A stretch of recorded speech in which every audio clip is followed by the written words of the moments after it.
Muy buenos días con todos los presentes. Mi nombre es Sheila, soy gestora de la JPRD del Cartancao Internacional. El día de hoy tenemos un webinar programado sobre cómo la nueva Ley General de Contrataciones Públicas cambia la gestión de la ejecución de obras públicas en Perú. El presente webinar está a cargo del ingeniero Alfonso Flores, quien es ingeniero civil y magíster de Geotecnia y Gestión Pública con más de 16 años de experiencia en supervisión, auditoría y control gubernamental en la Contraloría General de la República del Perú. Es experto en control previo, simultáneo y posterior en megaproyectos de edificaciones, saneamiento, viabilidad e irrigación, represas y obras hidráulicas. Asimismo, es especialista en gestión de riesgos, arbitrajes, pericias y juntas de prevención y resolución de disputas o dispute board, aplicando la Ley General de Contrataciones Públicas, obras por impuestos y contratos estandarizados. Asimismo, es catedrático, investigador, asesor y jurado de tesis. Actualmente forma parte de la nómina de adjudicadores del Centro de Resolución de Disputas, Ancagua Internacional. Ingeniero Alfonso, es un honor para nosotros contar con su presencia el día de hoy para esta importante ponencia. Le cedo el uso de la palabra. Muy buenos días con todos. Primero agradecer al centro por la invitación de- y poder participar en este webinar y comentar los principales cambios, ¿no?, que ha venido con la nueva Ley General de Contrataciones Públicas, ¿no? Y he querido resaltar lo que más se puede aplicar a la ejecución física de las obras, tanto en diseño y construcción como solo construcción.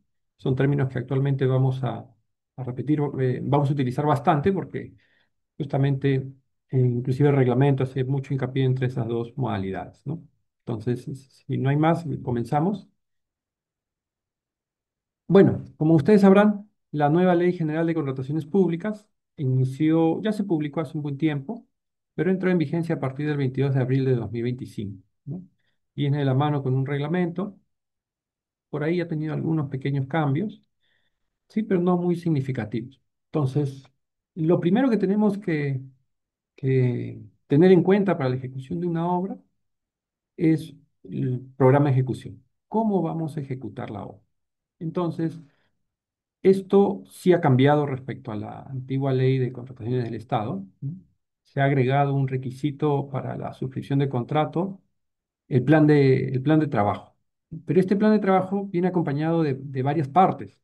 Yo solo estoy resaltando el programa de ejecución, ¿no?, lo que conocíamos antes como el programa de ejecución de obra.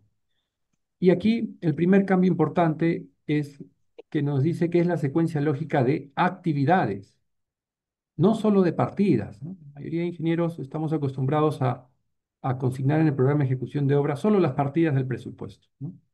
Pero ojo, en esta nueva ley nos dice, bueno, hay que colocar las actividades, ¿no? Yo puedo tener, por ejemplo, caso típico en un proyecto que tiene un sistema de media tensión, un colegio, un hospital.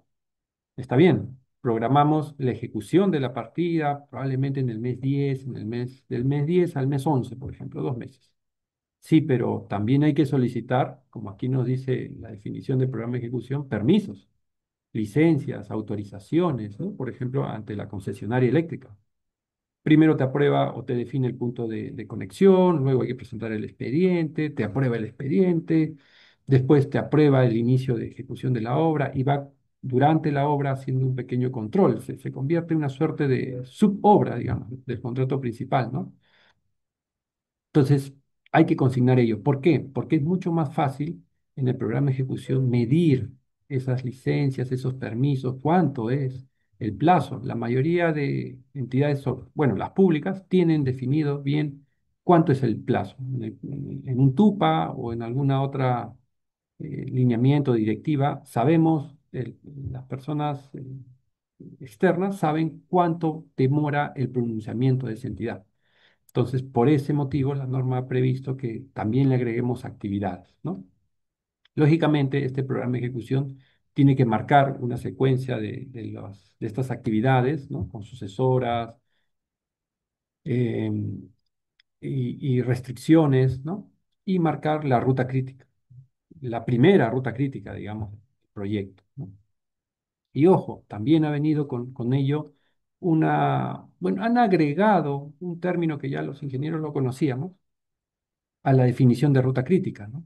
Finalmente nos dice que las actividades que no forman parte de la ruta crítica inicial pueden volverse críticas, lógico, eso ya conocíamos de parte de, inclusive desde la universidad, ¿no? La diferencia entre una partida crítica y no crítica es que la partida crítica, la holgura es cero. La partida no crítica tendrá una holgura, que les digo, de un día, 10 días, 3 meses, pero en algún momento cuando se deje de ejecutar, va a formar parte de otra nueva ruta crítica, ¿no? Y nos va a impactar, lógicamente, ¿no?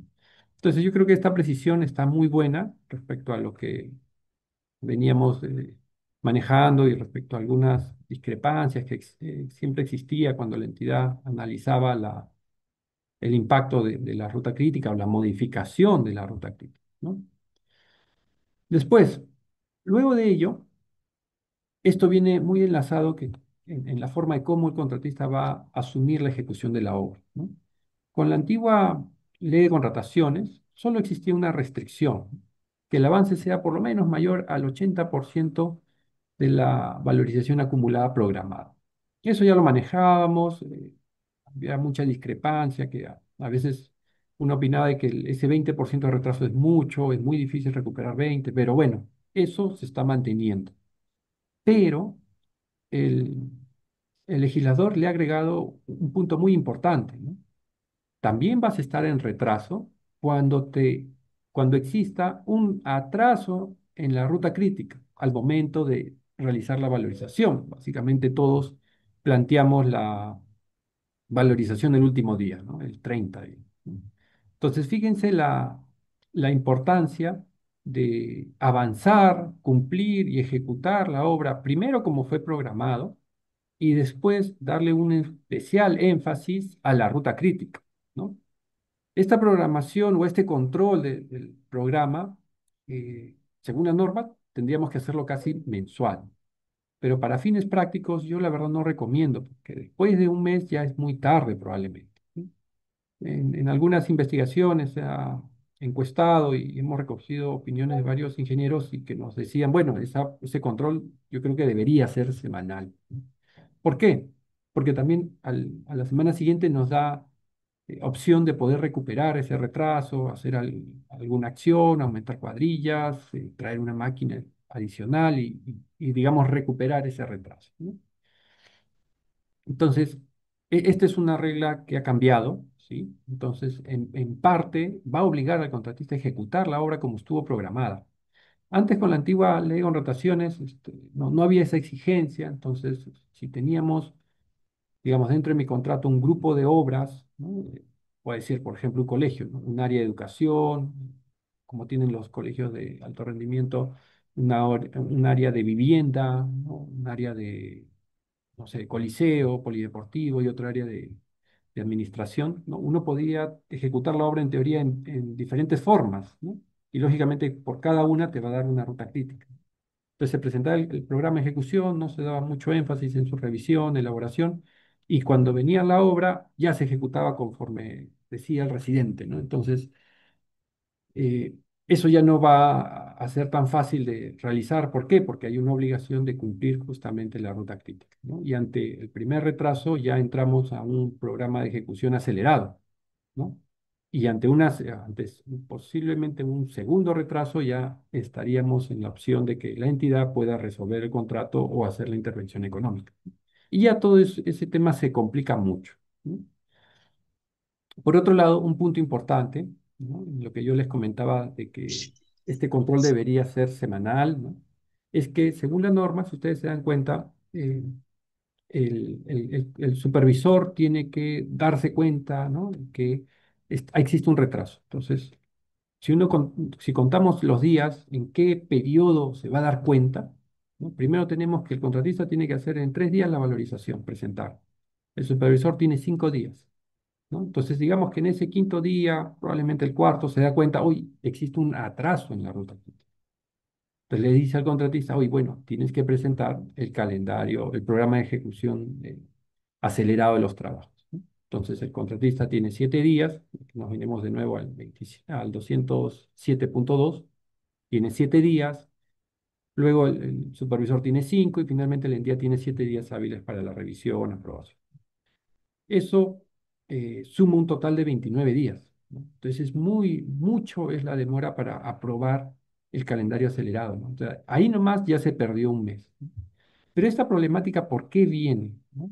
Hace ya un buen tiempo, en el 2023, y esto viene de otra tesis anterior, en el Congreso Nacional de Ingeniería, ¿no? Tarapoto, se planteó este problema de que la ley de contrataciones no controla o no controlaba la ruta crítica, ¿no? Entonces podría darse caso, el caso que, por ejemplo, en esta obra, que se tenía que ejecutar la ruta crítica del 4 de junio al 23 de julio, ¿no?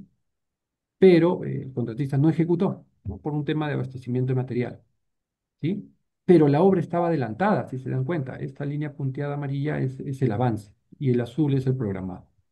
Entonces, en este periodo estaba adelantado. Entonces, según la norma antigua, no había que hacer nada. No existía ninguna alerta, ¿no? Algo preventivo o algo que pueda poner en autos tanto a la entidad contratista como el supervisor. El contratista seguramente conocía, pero la entidad es importante en la ejecución de los contratos. ¿Por qué? Porque la entidad es la que toma decisiones, ¿no? Ahora inclusive con la nueva ley general se puede intensificar trabajos, ¿no? Entonces puede obligar a hacer eso y sobre todo para cumplir el plazo, ¿no? Esa premisa es muy importante en los proyectos. Si queremos cumplir el plazo, tenemos que controlar la ruta crítica. Pero la ruta crítica se podría subdividir en dos temas, ¿no? Uno, los trabajos como tal, con personal obrero, con maquinaria, y otro, los materiales. Si el contratista no tiene materiales, no avanza en la ruta crítica. Pero los materiales vienen de otro problema también. ¿Es problema solo del contratista o es problema del supervisor o es problema de la entidad? ¿Quién es el que me está causando esa demora en la adquisición que finalmente va a impactar en la ruta crítica, ¿no?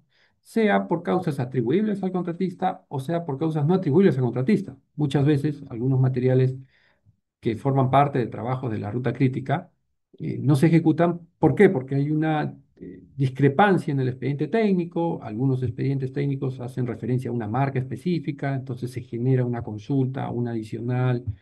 Como vamos a ver más adelante, grandes rasgos, hacer un cambio en una administración pública por lo menos demora 3, 4 meses. Cumpliendo la norma son 3 meses, que es demasiado para una obra, por ejemplo, de 8 meses.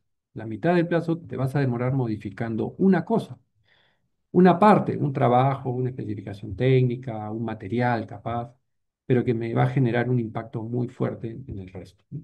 Entonces, esta modificación viene a razón de lo que ya se había identificado con la ley antigua, que la obra podía estar adelantada, pero retrasada en la ruta crítica, ¿no? Y le recalco, si queremos cumplir el plazo, tenemos que darle un control especial a la ruta crítica, ¿no? Entonces, un poco terminando con esta parte del avance, del control, del monitoreo, del seguimiento del avance de la obra, ¿no? Tenemos que finalmente este calendario o programa acelerado recién se estaría aprobando después de 29 días determinado el mes, ¿no? Entonces, aquí yo les pongo un caso, ¿no? ¿Qué ocurre si en verdad el retraso de la ruta crítica se dio la semana 2 de febrero? ¿Cuándo vamos a aprobar el calendario acelerado? El 29 de marzo. Ya estamos como que perdiendo casi mes y medio, ¿no? Por eso que en parte se discrepa respecto a este procedimiento de la norma, es muy largo para fines prácticos, ¿no? Pero sí, por otro lado, se recomienda que exista este control semanal, por lo menos, y que se dispongan algunas acciones preventivas y correctivas, por ambos lados. No siempre es demora atribuible al contratista. Muchas veces es demora atribuible a la entidad, ¿no? Sea del expediente técnico, sea de una especificación técnica o capaz de otra entidad pública o otra empresa, ¿sí?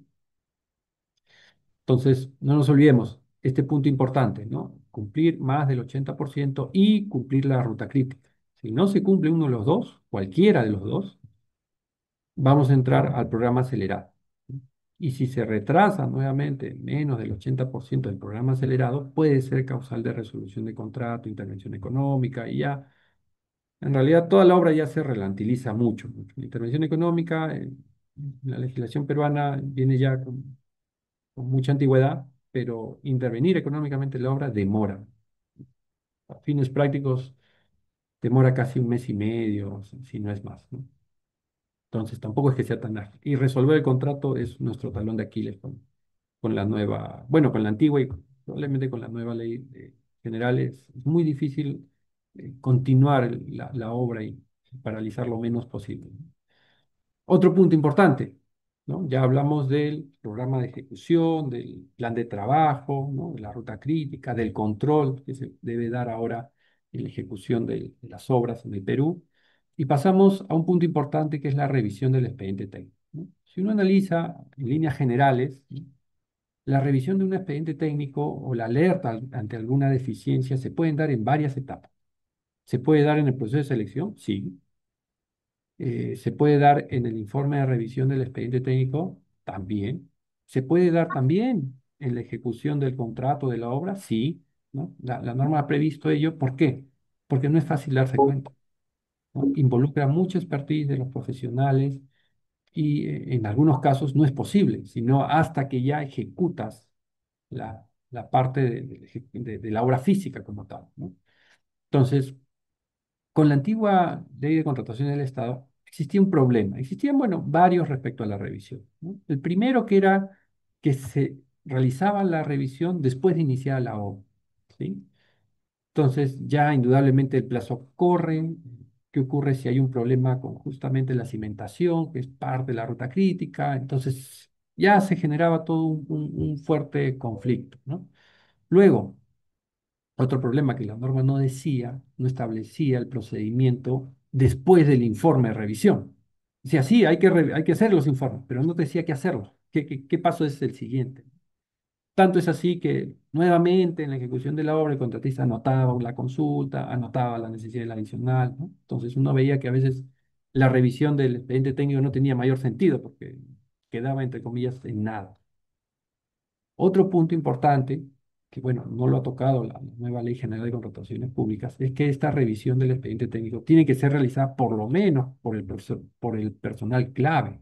Eso no lo exige tanto la antigua como la nueva, no lo tiene presente, pero yo creo que sí es importante que la entidad establezca en los términos de referencia esa revisión de esos profesionales. ¿Por qué? Porque con la antigua ley de contrataciones teníamos el problema que al inicio de la obra probablemente no estaban obligados a participar todos los especialistas. Pongámonos en un proyecto más o menos complejo, un colegio grande, un hospital, ¿no? Donde hay mucho equipamiento, un taller o un laboratorio, ¿no? Pero esos equipamientos generalmente estaban programados casi al final de la obra. Entonces, ese personal clave que estaba encargado de esa meta, de revisar, de ver las compras, ver la instalación, las pruebas, no estaba en el primer mes. Entonces, entre comillas, no había la revisión de él en el primer mes. Y pasábamos ya a la obra a identificar consultas, adiciones, que se permite. Ojo, la norma no lo prohíbe, sí lo permite, pero ya estás con la obra en curso, ¿no? Entonces, cualquier retraso ya te impacta la ruta crítica y vienen todos esos problemas de ampliaciones, mayores gastos y todo ello, ¿no? Entonces, ¿pero qué nos dice la nueva Ley General de Contrataciones Públicas? Nos dice, bueno, lo vamos a hacer antes. Inmediatamente se firma el contrato, se le da 12 días para que el contratista pueda revisar el expediente. Ambos, ¿ah? ¿No? El supervisor y el contratista. ¿Pueden encontrar deficiencias? Sí. ¿Pueden encontrar omisiones? También. ¿Pueden encontrar cambios normativos? Sí. ¿No? Cambios en las condiciones del mercado? También. Son situaciones que eso va cambiando, ¿no? En algún momento capaz se hizo el expediente técnico eh, y se cotizó, por ejemplo, la adquisición de piedra, ¿no? En una localidad, ¿sí? En esa época probablemente había alguien que vendía la piedra, tenía capaz una cantera autorizada, pero ahora ya no, pues. Entonces la situación cambia, ¿no? No necesariamente es una deficiencia del expediente, sino que son situaciones o hechos que se van cambiando conforme pasan el tiempo, ¿no? También debe, por lo menos, identificarse algunos posibles adicionales, riesgos o cualquier otro aspecto, ¿no? Entonces, si esta revisión, si con esta revisión se puede iniciar la obra, bueno, la norma permite que tú inicies la obra, pero si no se puede y va a impactar probablemente en la ruta crítica, en los primeros trabajos de los meses, desde los primeros meses, ¿no? Mes uno, mes dos, mes tres probablemente, bueno, hay que hacer una pausa, nos dice la norma. Terminemos suspendemos la ejecución o no iniciamos hasta que corrijamos esta situación y la obra pueda fluir muy rápidamente, ¿no? Pero ahí existen varios problemas, ¿no? O sea, el contratista tiene que asumir ese costo sin el pago de una valorización. A veces no es muy justo para el contratista, ¿no? En algunos otros contratos se paga por esa labor, no es gratis, ¿no? Se le reconoce al ejecutor, al contratista que ha incurrido en un gasto y eso tiene que ser remunerado, ¿no? Pero bueno, con esta norma ley, esa situación de exigencia se complica mucho porque realmente la norma no lo establece explícitamente, entonces las entidades son muy reacias en autorizar algunos pagos o gastos que la norma no es tan expresa. Pero también otro punto importante con esta nueva Ley General de Contrataciones Públicas es que va a haber una opinión de la gerencia de estudios. Por eso yo les recalcaba que con la antigua ley uno no sabía qué hacer. La norma se quedaba, digamos, iniciaba bien ese artículo, pero después decía, oye, ¿ahora qué hacemos? En cambio, ahora ya dice, bueno, la gerencia de estudios, el área encargada de elaborar, aprobar los expedientes técnicos, va a tener que analizar esa situación. El contratista me plantea esto, el supervisor me plantea esto, y ahí, ¿qué hacemos? Bueno, suspendemos, corregimos rápido y para hacer la obra muy fluida, muy rápidamente. Y sobre todo el pago de los mayores costos que involucra alguna paralización o ampliación de plazo o un retraso, ¿no? Entonces, aquí nuevamente, ¿no? En el artículo de inicio de ejecución contractual nos dice que se puede diferir el inicio del plazo cuando, producto de la revisión, sea necesario algún cambio en el expediente técnico, ¿no? Entonces, estos artículos más o menos vienen concatenados y ese es un punto importante, ¿no? Corregir el expediente técnico antes de iniciar, ¿no? Algunos, sobre todo en las entidades públicas, piensan que aprobar una ampliación de plazo al contratista le beneficia. Y en realidad no beneficia hacer al contratista hacer la obra muy lento. Lo que sí beneficiaría al contratista es hacer la obra muy corta. Si estuvo para 10 meses, hacerlo en 8 y ahí sí, él sí va a tener utilidad, va a tener mayor rentabilidad. Pero si una obra de un año la hace en 4 años, no va a ser, en realidad no es muy bueno para el contratista, porque al final va a tener que valorizar poquito, pero va a tener que asumir el costo del personal técnico, sobre todo, casi constante, ¿no? Entonces, eh, no es muy adecuado para nadie que la obra se alargue mucho. Entonces está bien esta situación de que se pueda ajustar el expediente técnico y que la obra avance lo mejor posible, ¿no? La otra vez conversábamos sobre las consultas adicionales, ¿no? Y a veces uno está tan familiarizado que en una obra existan, no sé, 100 consultas, existan 10 adicionales, que uno los ve hasta común, ¿no? Pero en realidad la consulta y el adicional es algo extraordinario. O sea, estamos entrando a la obra pensando que el expediente está bien, no pensando que el expediente está mal, ¿no? O sea, esa situación no está prevista en la norma, ¿no? Por eso que cuando uno ve una consulta, una adicional, indudablemente es un hecho que no es atribuible al contratista y que la entidad debería manejarlo mucho más rápido. Bueno, todavía no hemos llegado a los adicionales, pero mientras más rápido se apruebe un adicional, yo siempre comento en mis exposiciones, si el adicional lo apruebas en un día, nunca vas a tener ampliación de plazo. Nunca. O bueno, un día de ampliación de plazo. Ya, así es ruta crítica. Pero ¿qué ocurre? Que con la antigua ley de contrataciones, y estimo que con la nueva también va a haber muchas complicaciones en aprobar el adicional. Entonces, si cumplimos la norma, básicamente nos demoramos casi 2 meses. Si hay, digamos, diferentes posiciones, he visto que en algunas veces en un adicional demora hasta 7 meses. Inclusive, una investigación que realizamos, ese adicional, si bien es cierto, tiene una anotación, pero viene también de una consulta.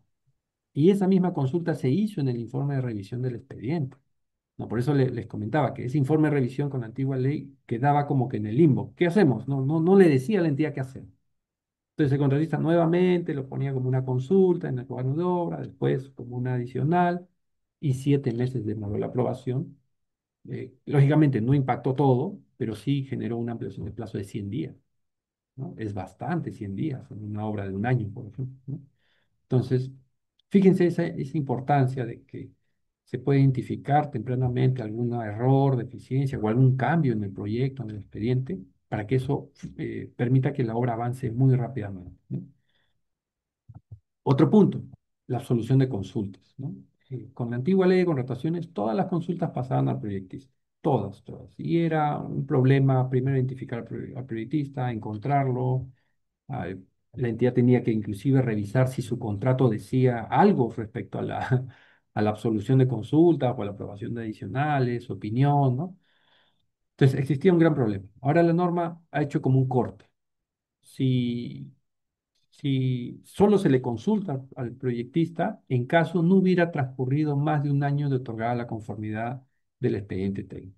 Si ya el expediente técnico, o sea, se otorgó conformidad ya mucho más de un año, bueno, ya no consultes al proyectista. Simplemente lo va a absolver el área de la entidad. Pero eso genera que la entidad debe estar preparada, ¿no? ¿Por qué? Porque si el proyectista haciendo o elaborando el proyecto se demora en responder, ¿no? Porque tiene que empaparse nuevamente, bueno, infinidad de casos, tiene que entender qué está sucediendo en la obra de esta fecha, ¿no? Para poder absorber bien. Imagínense un personal que no sabe nada del proyecto, ¿no? Entonces la entidad nuevamente tiene que estar muy preparada para que tenga profesionales que ya vayan revisando el expediente en sus diferentes especialidades, ¿no? Eso va a depender de la entidad qué obra se ejecute, ¿no? Pero la mayoría hace colegios, redes de agua, desagüe, pistas, veredas, ¿no? Gobierno local, regional. Entonces tiene que tener ingeniero civil, arquitecto, sanitario probablemente, eléctrico, electromecánico, ¿no? Y por ahí capaz otra especialidad que se me va para que pueda ser absuelta la consulta rápidamente, ¿no? Y lógicamente también tiene que ordenarse administrativamente para que no se pierda mucho tiempo en el tracto de pasar de una gerencia a la otra y después quién responde, ¿no? O sea, debe tener la entidad claramente quién va a responder. Y lógicamente esa persona que responda tiene que tener las facultades, tiene que estar designado o en el ROF, en el MOF o con algún memorando para que él esté habilitado a responder a nombre de la entidad, ¿no? Entonces, ese primer cambio es importante en la solución de consultas, ¿no?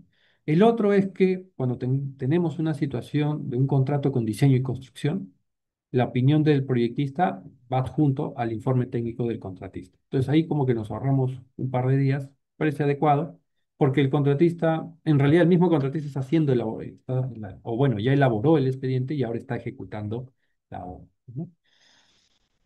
Pasamos a los adicionales. Hay algunos cambios. El resto que no estoy comentando es porque casi se ha mantenido igual, ¿no? Por ahí han cambiado algunos plazos, no sé, de 5 días pasaron a 7, a 8 o viceversa, ¿no? Pero casi sigue el mismo flujo, ¿no? En lo que son adicionales, aquí se ha cambiado bastante, ¿no? Antiguamente con la ley de contrataciones, los adicionales mayores al 15% exigía que Contraloría emita una opinión previa a su ejecución, ¿no? La entidad lo aprobaba, hacía todo el filtro común de cualquier adicional y enviaba a Contraloría este informe para solicitar el informe previo. Contraloría autorizaba y recién se ejecutaba la adicional. Entonces, se ha subido esa valla, ¿no? Primero, Contraloría solo va a haber adicionales mayores al 30% hasta el 50%. Si llegas al 50%, se resuelve el contrato. Ya está. El titular de la entidad va a autorizar los contratos de entre 15 y 30% y la autoridad de gestión administrativa hasta el 15%, ¿no? Entonces estamos dando tres niveles de aprobación de los adicionales. A mí me hubiera gustado que exista un poco más de flexibilidad en ello, pero bueno, son las reglas con las cuales se manejan las obras con la Ley General de Contrataciones Públicas. El primer nivel, la autoridad de gestión administrativa; el segundo nivel, el titular de la entidad; y después tendríamos que llegar a Contraloría. El problema de Contraloría es que demora mucho. En el mejor de los casos es un mes más. Entonces, pero ojo, un mes más depende de la obra, ¿no? Si la obra cuesta 100 millones, si el contrato es 100 millones, esa ampliación de plazo de un mes te va a generar casi medio millón de soles de impacto económico, ¿no? Entonces ahí hay que analizar desde un punto de vista, una buena investigación, cuán factible es que Contraloría siga opinando con informes previos si tenemos un control concurrente. La mayoría de obras grandes tiene control concurrente. Es más, debería tener control concurrente, ¿no? Y de manera permanente. El concepto de control concurrente es que sea concurrente, pues que sea durante la obra, no cada 3 meses. El problema del control concurrente actual, que hemos hecho una investigación, es que el control concurrente está alertando muchas situaciones correctivas. O sea, ya pasaron. O sea, no, te has equivocado en el muro has hecho de ladrillo y debe ser de concreto armado. Sí, ingeniero, pero ya está tarrafiado. No, yo te alerto porque lo puedes corregir. Sí, pero es muy tarde tu alerta. Tu alerta tiene que venir antes, inclusive en el proceso de selección. Tú también has revisado el proceso de selección. El inicio de la obra tú también has estado, has revisado el informe, tienes el expediente. Alértame antes. Haz una situación adversa preventiva, ¿no? Lógicamente, de acuerdo a la explicación que les he dado, las situaciones adversas preventivas son fáciles de corregir, de subsanar, de hacer acciones y evitar ese daño. Pero las situaciones adversas correctivas son difíciles de corregir. ¿Por qué? Porque ya pasó, ya se construyó, ya se gastó, ya se avanzó, ya avanzó el tiempo.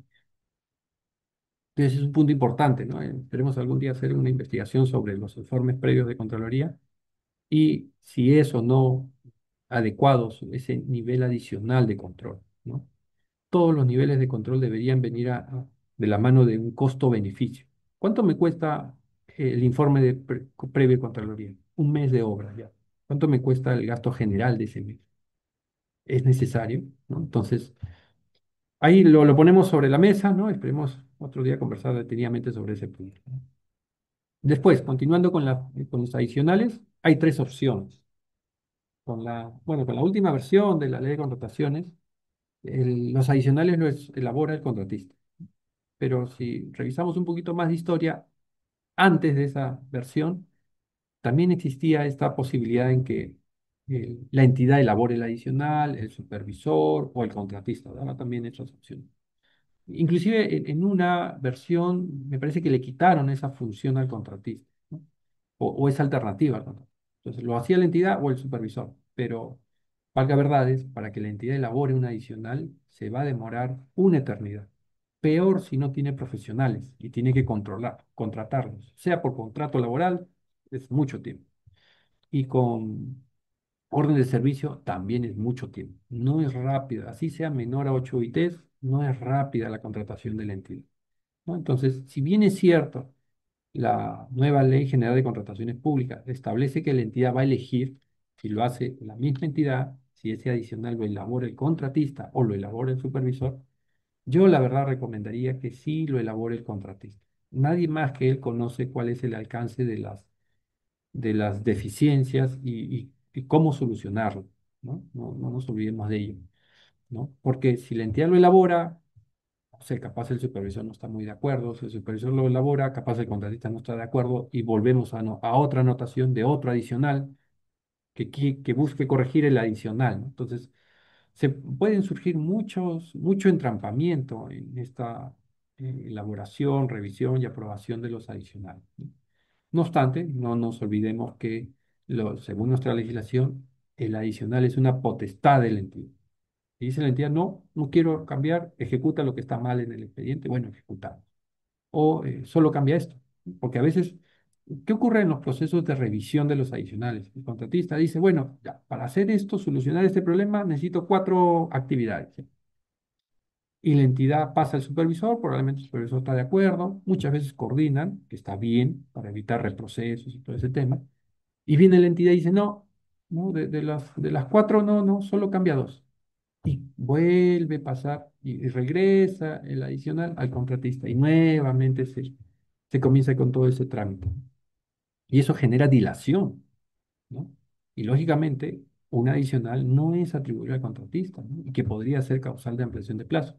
Entonces, a veces las entidades no mapean ese proceso ese reproceso del adicional, ¿no? Y algunos piensan, no, yo sí lo he observado, sí, pero y la obra, no miran el horizonte completo, oye, la obra se va a ampliar, si tú lo devuelves, se va a ampliar, ajustan, corrígelo, total, la entidad siempre tiene la potestad de aprobar o no algún adicional o algún cambio, ¿no? El contratista no tiene esa potestad, el contratista te propone 4, si tú apruebas 2, bueno, aprueba 2, ¿no? Pero si entramos a ese reproceso de revisión, subsanación, supuesta subsanación, el proyecto impacta mucho, mucho, ¿no? Y de igual forma, ¿no? Tal igual como la consulta, había esa restricción si el proyectista o si el expediente se otorgó su conformidad en menos de un año, opina el proyectista. Acá también está esa misma situación, ¿no?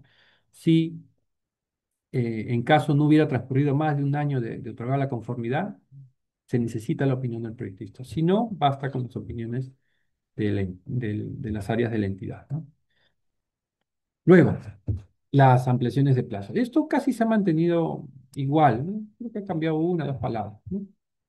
Lo principal, que modifique la ruta crítica. Y acá hay que hacer un hincapié muy, muy fuerte, ¿no? A veces muchos piensan que solo las partidas críticas, o sea, solo se genera la ampliación de plazo cuando se afectan las partidas de la ruta crítica.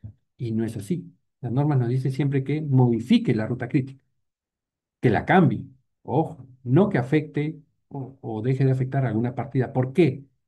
Porque si yo dejo de ejecutar una partida no crítica, tiene una holgura, sí, pero esa holgura se acaba. En algún momento se va a acabar. Y la ejecuto muy tarde, me va a generar otra ruta crítica de otra programación de obra y me va a cambiar la ruta crítica. La ruta crítica no va a ser la misma, ¿no? Y lógicamente ahí se mide el impacto, ¿no? Entonces, esto se mantiene casi igual, ¿no? Hay por atrasos o paralizaciones no imputables al contratista y cuando se apruebe una adicional. Pero ¿por qué la norma hace esas dos diferencias, ¿no?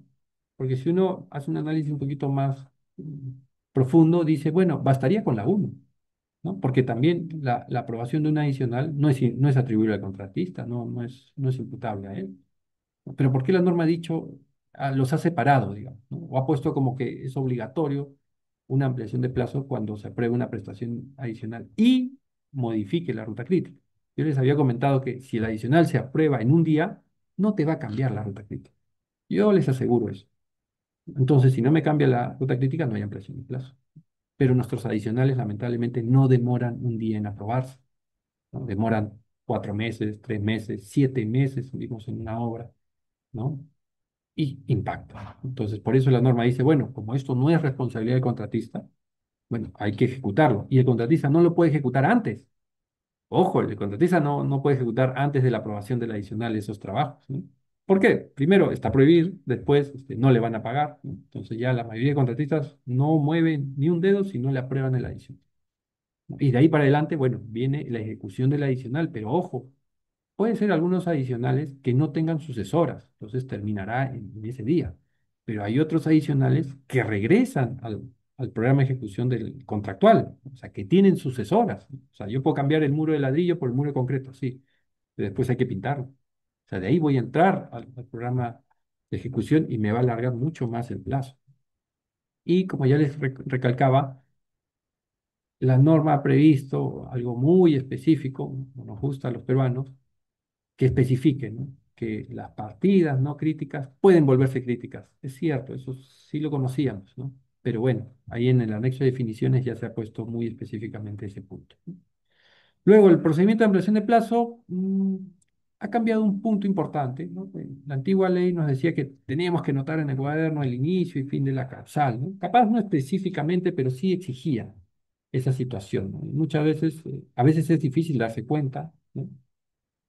Por algún motivo se anotaba al día siguiente, capaz, o sea, nadie abrió el correo, no vio una resolución, y, bueno, diferentes casos, ¿no? Entonces existía mucha controversia en ese punto.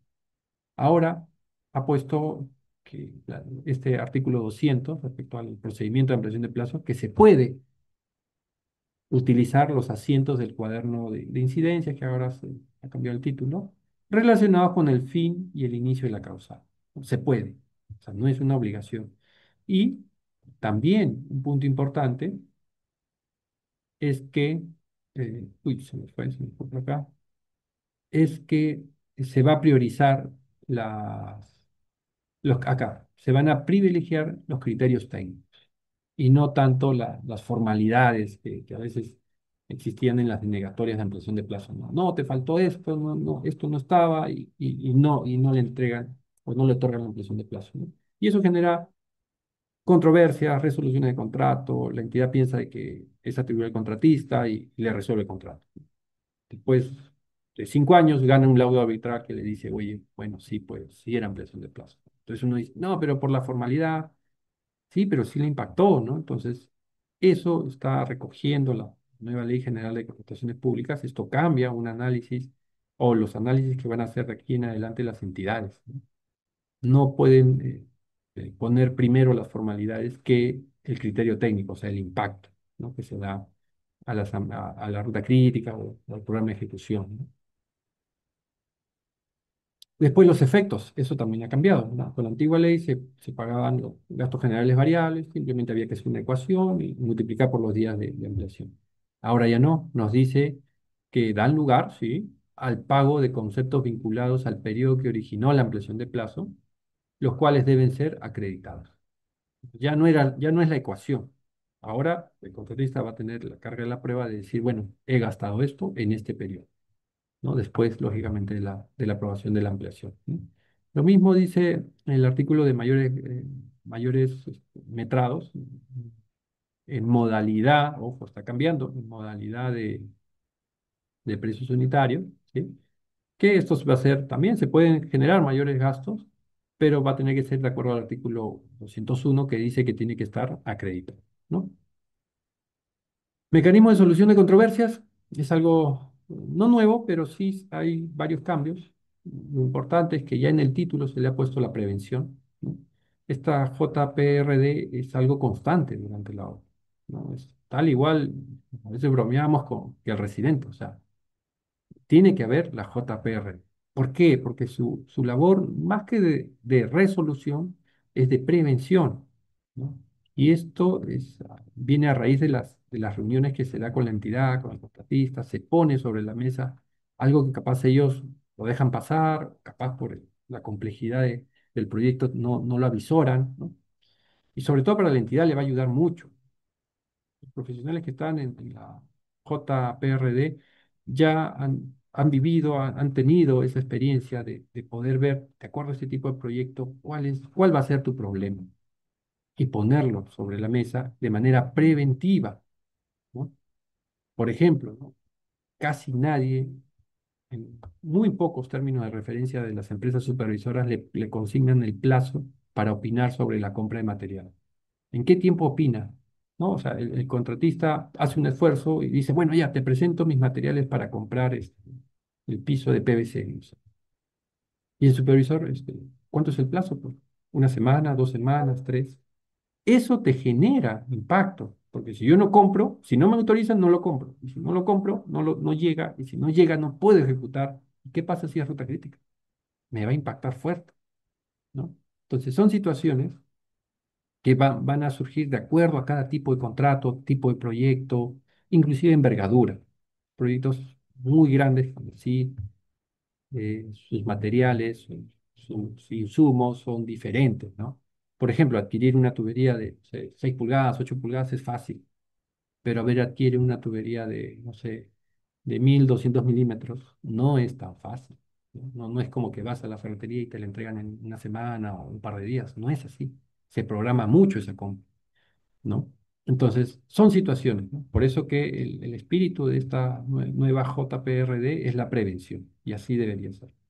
Y para ello, la legislación está poniendo como obligatorio su conformación, ¿sí? Si no hay JPRD, no inicia el plazo, ¿no? El otro día estábamos debatiendo y un contratista decía, no, yo no quiero la JPRD. Oye, pues sí es obligatorio. Y la entidad le dijo, bueno, no quiere, ya pues no iniciamos la obra, porque no puedo iniciar la obra. Entonces después leyó bien la norma y dijo, oye, sí, pues mi contrato, no sé, de 13 millones, ¿no?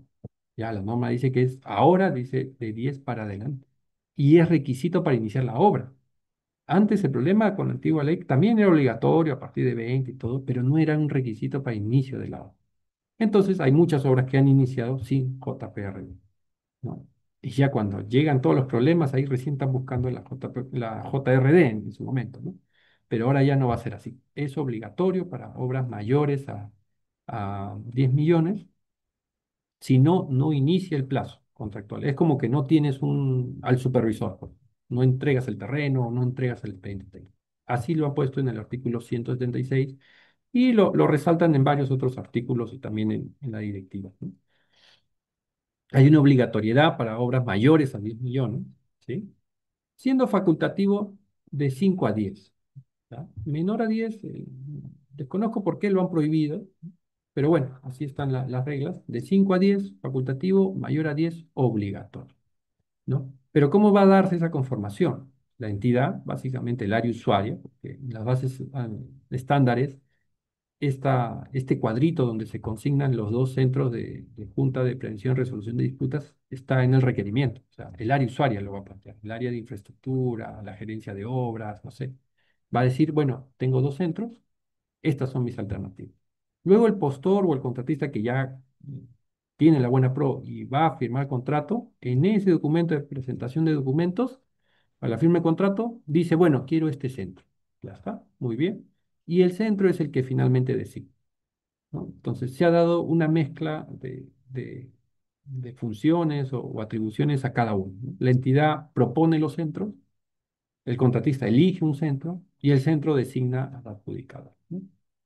Y aquí, como les comentaba nuevamente, ¿no? En el 346.4 es requisito el inicio del plazo de ejecución del contrato, la conformación de la JPR, ¿no? Entonces, eh, ya, pero ¿y cuántos participan en esta JPRD? Algo muy similar al antiguo, cuando el contrato, bueno, es opcional, ¿ya? O sea, puede la entidad acordar cuántos, si quiere uno o quiere tres, es así, no hay dos, hay que tomar decisiones, o sea, no puede ser un número par, ¿no? Entonces nos dice que para obras mayores a 50 millones es obligatorio tres miembros, y de 50 para menos, uno. O también si las partes se ponen de acuerdo y dicen, bueno, necesitamos tres para este proyecto de, no sé, 49.800.000, ¿no? Casi 50, ¿ya? Pongan tres. También puede darse, no sé, un hospital, capaz no tan grande, pero sí complejo, de, no sé, 30 millones. También puede darse esa situación que existan tres miembros en esa junta, ¿no? También la norma nos dice que forma parte del presupuesto de inversión pública, ¿no? Entonces, aunque ahora último ha salido una opinión media confusa respecto, inclusive que hasta algunos dicen que cambie el artículo del reglamento, ¿no? Pero lo cierto es que la entidad lo tiene que programar en su estructura de costos del proyecto, ¿no? Es algo permanente, ¿no? Es diferente una conciliación, un arbitraje. Eso no sabemos si va a pasar. En cambio, como les comentaba, ya desde el inicio tiene que estar la Junta, tiene que estar de manera continua durante la obra para realizar su labor de prevención. Eso involucra que eh, sea un costo que se va a asumir durante todo el proyecto, ¿no? Y que ha traído buenos beneficios, ¿no? Por lo menos los proyectos avanzan, ¿no? ¿Y por qué avanzan? Porque es un presupuesto de arbitrabilidad, o sea, las decisiones primero, existen controversias siempre. Digamos, una ampliación de plazo. El contratista solicita 100 días, la entidad le deniega. Entonces hay una controversia. Entonces, esa, digamos, controversia pasa a JPRD y decide si le otorga los 100 días, capaz le otorga 50 o capaz no le otorga nada. Toma una decisión. Y esa decisión ambas partes la cumplen. Le guste o no le guste, lo cumplen. Pueden mostrar su desacuerdo, sí, en un periodo, pero durante la obra la van a acatar. La obra se recepciona y recién hay un plazo para que tú puedas, tanto el contratista como la entidad, pueda llevarlo a arbitrar. Entonces, la norma prevista, bueno, primero vamos a terminar la obra, que se recepcione la obra y después nos vamos a ir a pelear a los arbitrajes, disputas, cuánto costó, cuánto tú, cuánto yo, si tengo o no razón, ¿sí? Lógicamente la entidad, es un punto importante, tiene que hacer un análisis costo-beneficio, no va a llevar todo, ¿no? Porque muchas veces algunas demoras se superponen, por ejemplo, en el caso de ampliaciones de plazo, ¿no? O impactos, retrasos justificados, se superponen, entonces no vale la pena llevar pues 10, simplemente probablemente sean los últimos, ¿no? Entonces, tiene que darse esa figura, ¿no? Entonces, otro punto importante, ¿no? No se puede llevar cualquier tema ya al arbitraje. Cualquier tema que llegue al arbitraje primero tiene que haber pasado por la Junta. Si no pasa por la Junta, simplemente los árbitros no se van a pronunciar porque es un presupuesto de arbitrabilidad que esa controversia la conozca la Junta, ¿no? Entonces, con ello se está enmarcando mejor cómo vamos a llevar algunos puntos a arbitraje, ¿no? Y sobre todo va a permitir que la obra por lo menos se recepcione, ¿no? Muchas obras con JRD han demorado, sí, pero han terminado, ¿no? En cambio, antes que teníamos que a la mitad de la obra se resolvían el contrato, se peleaban, se iban a arbitraje, conciliaciones, bueno, nadie conciliaba, se iban todos a arbitraje, y la obra quedaba en nada, porque también el contratista, ¿cómo va a invertir si la entidad ya le quiere resolver el contrato, ¿no? O sea, es bien complejo, ¿no? Muchas veces la entidad no le pagaba, entonces no ayudaba a que las obras se culminen de manera adecuada, ¿no? Entonces, yo sí avisoro un augurio a la JPRD, va a permitir, justamente con algunos cambios que se han dado en esta Ley General de Contrataciones Públicas, yo creo que estamos mejorando. Indudablemente hay algunas cositas que siempre uno discrepa, ¿no? Que podrían ser mejor, pero bueno, ahí está la entidad para que en su término de referencia plantee de manera adecuada para cada tipo de proyecto cuál es la situación más conveniente para ejecutar el contrato, ¿no? No lo he puesto acá porque es algo que se mantiene desde ya muchas leyes de contrataciones, que es la recepción parcial, ¿no? Yo siempre comento, ¿no? El principal riesgo de una obra es que se paralice y tenga 100 millones invertidos y no funciona nada de la obra, ¿no? Pero ¿por qué solo pensamos en una recepción, ¿no? ¿Por qué no pensamos en más recepciones? Que la obra se ejecute por partes, se recepcione por partes y funcione también por partes en beneficio de la sociedad y vamos descargando riesgos, porque para todos es riesgo, ¿no? El contratista tiene el riesgo de cuidar toda la obra durante todo el plazo de la obra. ¿Y qué pasa si ya terminó, ¿no? Algunas obras no se puede cerrar al tránsito, ¿no? Otro riesgo para la entidad, no soluciona el problema público, ¿no? Es mucho riesgo tener una recepción, salvo algunos proyectos, ¿no? Muy específicos donde solo puede haberse una recepción, ¿no? Pero casi en la mayoría de proyectos se pueden plantear recepciones parciales, canales, carreteras, habilitaciones urbanas, pistas, veredas, ¿no? Redes de agua, redes de desagüe, ¿no? Inclusive la red de agua con la red de desagüe no tiene nada que ver, cada una podría funcionar de manera independiente, ¿no? Y, y eso es lo que yo quería comentarles, ¿no? Respecto a estos nuevos cambios de la Ley General de Contrataciones Públicas, ¿no? Esperemos yo creo que nos va a ir muy bien, ¿no? El Estado es el que más construye, ¿no? Pero también yo creo que con estos webinars se difunde el conocimiento, ¿no? Tanto para contratistas, supervisores y también para las entidades públicas. Las entidades públicas tienen que estar muy preparadas y actualizadas para poder llevar bien los contratos, ¿no? Hay otros cambios, bueno, por el tiempo no lo he incluido, pero también hay que revisar las bases integradas, estándares, las bases estándares, ¿no? De este año 2025 se dan algunas situaciones que también pueden permitir a la entidad mejorar la ejecución de los proyectos, de las inversiones. Entonces, eso sería todo, Sheila. No sé si tienen por ahí alguna consulta o algún comentario. Sí, y muchas gracias, ingeniero, por su importante exposición, realmente enriquecedora sobre los cambios normativos de la nueva ley. Empecemos la ronda de preguntas y para comenzar, una consulta de opinión para usted. ¿Usted considera que los cambios incorporados en la ley 32069 ayudan o van a ayudar a reducir la paralización de obras y evitar que éstas queden inconclusas o aún persisten brechas estructurales que se pueden mejorar, ¿no? A ver, sí, está ayudando. Y lo primero que yo siempre recalcaba ya hace un par de años era que debemos controlar la ruta crítica, ¿no? Eso nos va a alertar, oye, hay una demora ya, y ahora, ¿qué hacemos? ¿Es atribuirle al contratista? Bueno, que haga algo, alguna acción. ¿Es atribuirle a la entidad? Bueno, hay que verlo, ¿no? A veces la entidad cierra los ojos y piensa que la obra va a avanzar, y no es así, ¿no? Es un punto importante. La revisión antes del inicio también, pero hay que darle pequeños matices, que lo revise el personal clave. Si ustedes leen el párrafo, dice el contratista, ¿no? Ni siquiera dice el residente, ¿no? Entonces, o el supervisor, o la empresa supervisora, creo que es. Entonces, oye, ¿y ahora quién revisa? El ingeniero residente puede ser un ingeniero civil, probablemente, pero la obra también tiene electromecánico, ¿no? Eléctrico, sanitario, que capaz justamente por eso son claves, ¿no? Por su experiencia pueden identificar otras deficiencias. Eso por un lado. El otro punto importante que yo he visto, bueno, y es clave en la ejecución de todo proyecto, es que cuán rápido apruebo adicionales o absuelvo consultas, ¿no?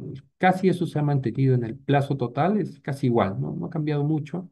Vamos a seguir con esos problemas, pero ahí la entidad tiene que interiorizar bien que un adicional no es algo malo, es algo necesario. Lo malo es que se demore mucho en aprobar. Ahí sí me va a impactar, ¿no? Igual, otro punto importante, ¿no? Que va a ayudar a que las obras no se paralicen y que exista una suerte o bueno, que exista imparcialidad en la evaluación es la JPRD, ¿no?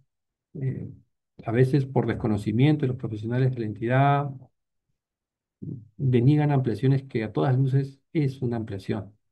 Inclusive ahora último, me planteaba, no, no, ingeniero, pero sí, vamos a dar la ampliación por el plazo que se ejecuta el adicional, pero entre el plazo final y este periodo le vamos a aplicar penalidad. Oye, pero ¿cómo es eso? O sea, la antigua ley de contrataciones no establece esa figura, ¿no? O sea, ¿cómo va a haber penalidad acá, ampliación acá y más adelante que otra penalidad? Y si sale otro adicional y otra ampliación, también vamos a estar así jugando, oyendo con ese cálculo. O sea, ¿no? Hay que mejorar mucho la difusión de la norma, el enfoque, ¿no? Interpretación de por qué la norma establece algunos parámetros o por qué considera estas dos opciones, ¿no? Como alternativas. Y con ello yo creo que vamos a mejorar bastante. Es un paso adelante, son cambios que hay que adecuarnos, ¿no? Por ejemplo, los contratistas estaban muy acostumbrados a no cumplir el programa de ejecución de obras. Lo único que querían cumplir era el 80% del avance programado. Entonces se enfocaban en lo que más cuesta ya. Yo ejecuto mi estatua de oro. Sí, vas a llegar al 50%, pero no has hecho la ruta crítica. No me vas a cumplir la obra. En cambio, ahora ese cambio de controlar la ruta crítica, yo creo que va a ayudar en mantener los avances constantes.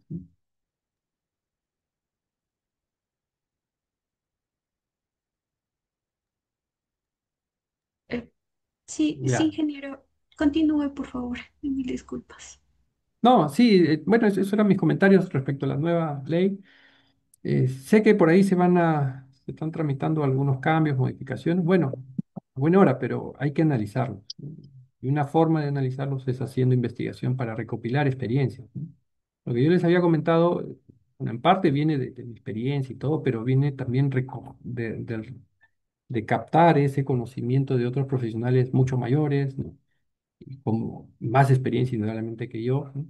Y poder acomodarlo de manera adecuada para hacer una propuesta consensuada y que mejore la ejecución de los proyectos, ¿no? Muchas gracias, ingeniero, por su respuesta. Bueno, tenemos aquí una consulta en el chat de Rosy Juárez. ¿Quiénes conforman la JPRD?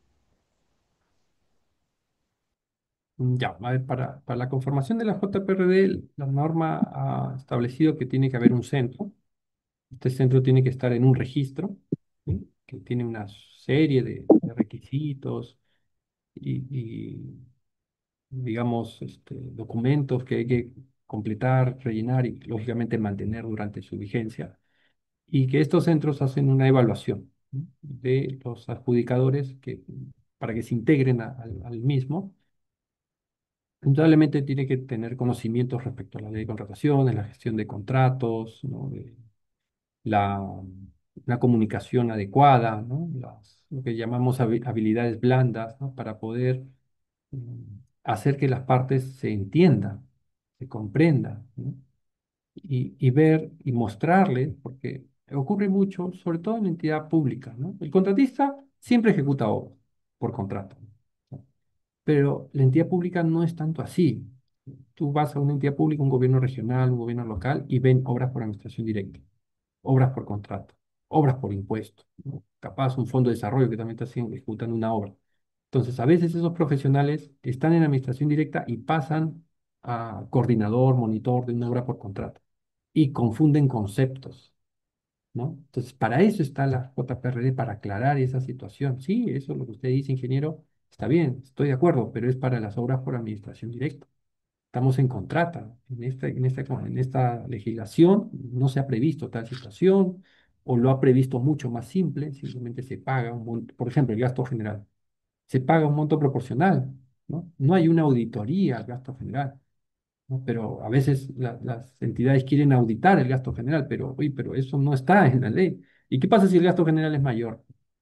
¿Le va a reconocer mayor? No. Entonces, ese punto de encuentro entre la entidad y el contratista, ahí tiene que interactuar el adjudicador para que ambas partes se logren poner de acuerdo y mostrar, ¿no? Capaz opiniones, otros casos, alertar de los impactos, ¿no? Y bueno, no le he nombrado por acá, pero yo hice mi tesis de maestría sobre el calendario de adquisición de materiales en obras por contrato, ¿no? Ningún contratista, y ni mucho menos los expedientes, colocan un calendario de adquisición de materiales, solo colocan el calendario de utilización de materiales. O sea, no sé si tengo un equipo muy costoso, bueno, lo voy a instalar el mes 12. Sí, pero ¿y en un mes lo voy a comprar? No, esa fabricación son 3 meses. Antes hay que contratarlo, antes el supervisor tiene que aprobar la compra y antes hay que buscar al proveedor. Entonces, eso es un calendario. Entonces, muchas veces eso no se tiene en obras por contrata, por eso que no se mide si estoy avanzado o retrasado en la compra de materiales, ¿no? Entonces, ese es otro punto que también, ya por la experiencia de los adjudicadores, van a poner sobre la mesa. Oye, y el calendario y la programación de esos hitos importantes, ¿dónde está? O si tengo un colegio, ¿no? Con un sistema de mi atención ya está bien. ¿El trabajo lo vas a hacer en 2 meses? Sí, probablemente. Oye, pero hay permisos antes.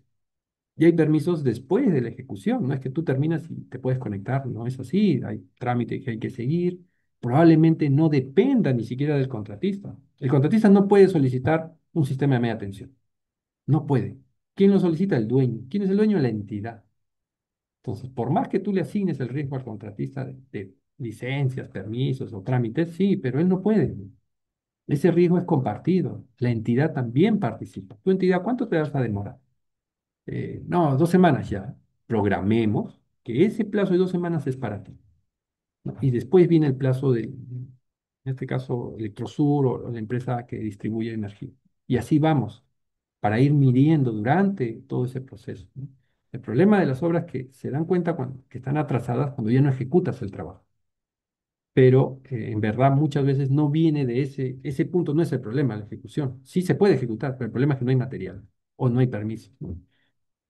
Entonces, ya con todas esas situaciones, el adjudicador va a tener o debería tener esa expertise para que ambas partes se pongan de acuerdo y alertar riesgos antes que ocurran.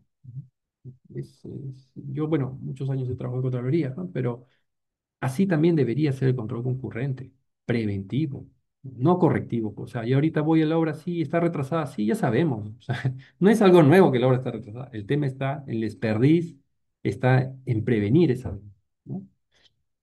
Entonces, esas son a grandes rasgos la participación de la JPRD y su interacción con las partes, ¿no? Que vendría a ser el contratista y la entidad. Y dentro de la entidad también está el supervisor, o el inspector, gerencia de estudios o proyectista, inclusive se podría hacer las reuniones con ellos, ¿no?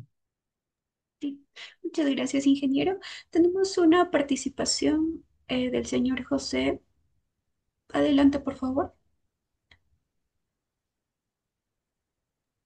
¿Cómo están? Buenos días con todos. Ingeniero Alfonso, buenos días y felicitarle por su exposición, muy interesante. Y quisiera hacer una consulta dentro del marco general de lo que he explicado.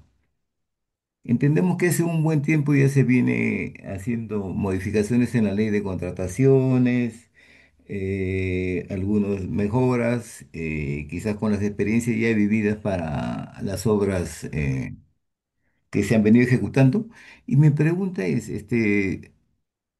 con estas nuevas modificaciones, adecuaciones, ¿cuál es digamos, su resumen? ¿Ha generado impacto en la ejecución de las obras? ¿Hemos mejorado? ¿Hemos reducido la cantidad de obras, digamos, paralizadas, rescindidas? O en todo caso, todavía falta llegar a la causa raíz para mejorar este tema de la ejecución de las obras? Bueno, con la nueva ley general estamos mejorando, ¿no? Yo justo he tratado de resaltar esos cambios que se han dado, yo los veo así como mejoras, salvo el de gasto general. Va a venir mucha controversia. Ahí va a ser el contratista, o sea, es que hay diferentes tipos de contratos, ¿no? Por ejemplo, hay contratistas que ofertan muy bajo el gasto general para llegar justamente al 90%. Entonces, cuando él va a reclamar, yo estoy seguro que le va a salir más del gasto general, mensual, entre comillas, ¿no? O ese porcentaje. Entonces, va a existir discrepancias. Pero bueno, eso es gasto general. O sea, el mayor problema que se da en la ejecución de las obras es la paralización, resolver el contrato. El contratista resuelve muy poco, salvo que no le paguen 3 meses. O sea, el contratista, bien o mal, está supeditado a la entidad a esperar el pago. El que más resuelve es la entidad, ¿no? Pero la entidad resuelve básicamente porque piensa que las ampliaciones no es ampliación de plazo, ¿no? Entonces ya la JPRD está solucionando en parte eso porque está analizando de manera imparcial que si es o no una ampliación de plazo, ¿no? Muchos funcionarios tienen muy sesgados, no, tú te has retrasado, ¿no? Oye, sí, pero todavía no se aprobó el adicional. ¿Cuándo voy a culminar? Si está pendiente la aprobación de un CAN, ¿no? O no has absuelto una consulta. No, pero está retrasado. ¿Qué es otra partida? Sí, pero la norma no ha previsto que tienes que cumplirla o porque te retrasas en la otra te voy a penalizar. O sea, no hay esa figura en la norma peruana. Entonces, la JPRD está ayudando mucho en que las obras no se paralicen, ¿sí? Indudablemente, lo que yo había comentado antes era, el principal problema son los adicionales.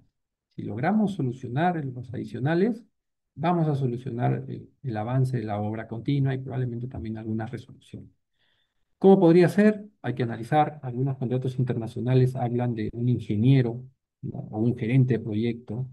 Eso habría que capaz llevarlo a la administración pública. ¿Por qué? Porque en la administración pública, como ustedes han visto, hay muchas opiniones. Opina estudios, opina el gerente de obras, el gerente de infraestructura, su jefe. Después opina en la gerencia de supervisión. Ahí nomás hay cuatro o tres oficinas. Y de las oficinas está el jefe y está otra persona que hace, digamos, el análisis. O sea, son 6 ingenieros. Y de ahí todavía viene toda la parte administrativa, logística, administración, asesoría legal, probablemente el titular tenga otro asesor. Entonces, son muchos que opinan y nadie se pone a pensar, oye, ¿cuánto cuesta un mes de ampliación de plazo? ¿No?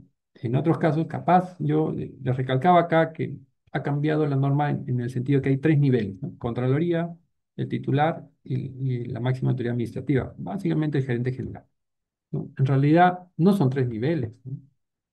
Falta uno, ¿no? El supervisor, el inspector. ¿Por qué no confiamos en el ingeniero supervisor, el inspector que apruebe? Y otra pregunta, ¿y si ya me impacta, no será necesario aprobar los adicionales más rápido? Vamos a hacer consulta proyectista. La consulta proyectista en otros contratos no existe. ¿Por qué? Porque se han dado cuenta que ningún proyectista te va a decir que se ha equivocado. Ninguno, ninguno, ninguno.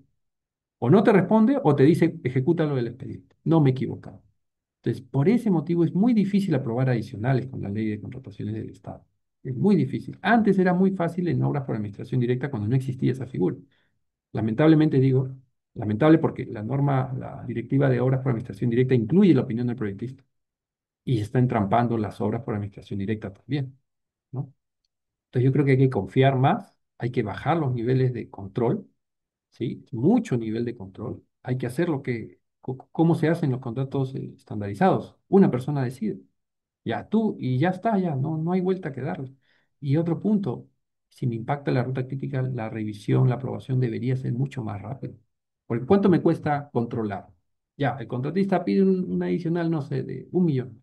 ¿En cuánto se aprueba? Ya, 980, ya. Entre comillas, digamos, ahorré 20.000 soles. Sí, y el impacto, no, son 2 meses de ampliación de plazo. En una obra de 100 millones, eso vale 1 millón. Hay costo-beneficio del control versus lo que supuestamente ahorré. Supuestamente ahorré, digamos supuestamente, porque tampoco discrepo ahí, 20.000 soles. ¿Y cuánto me costó? A 1 millón, porque estoy pagando la ampliación de plazo 1 millón. La ruta crítica tiene que tener un tratamiento especial en cualquier modalidad, administración directa, contrata, obras por impuesto, ¿no?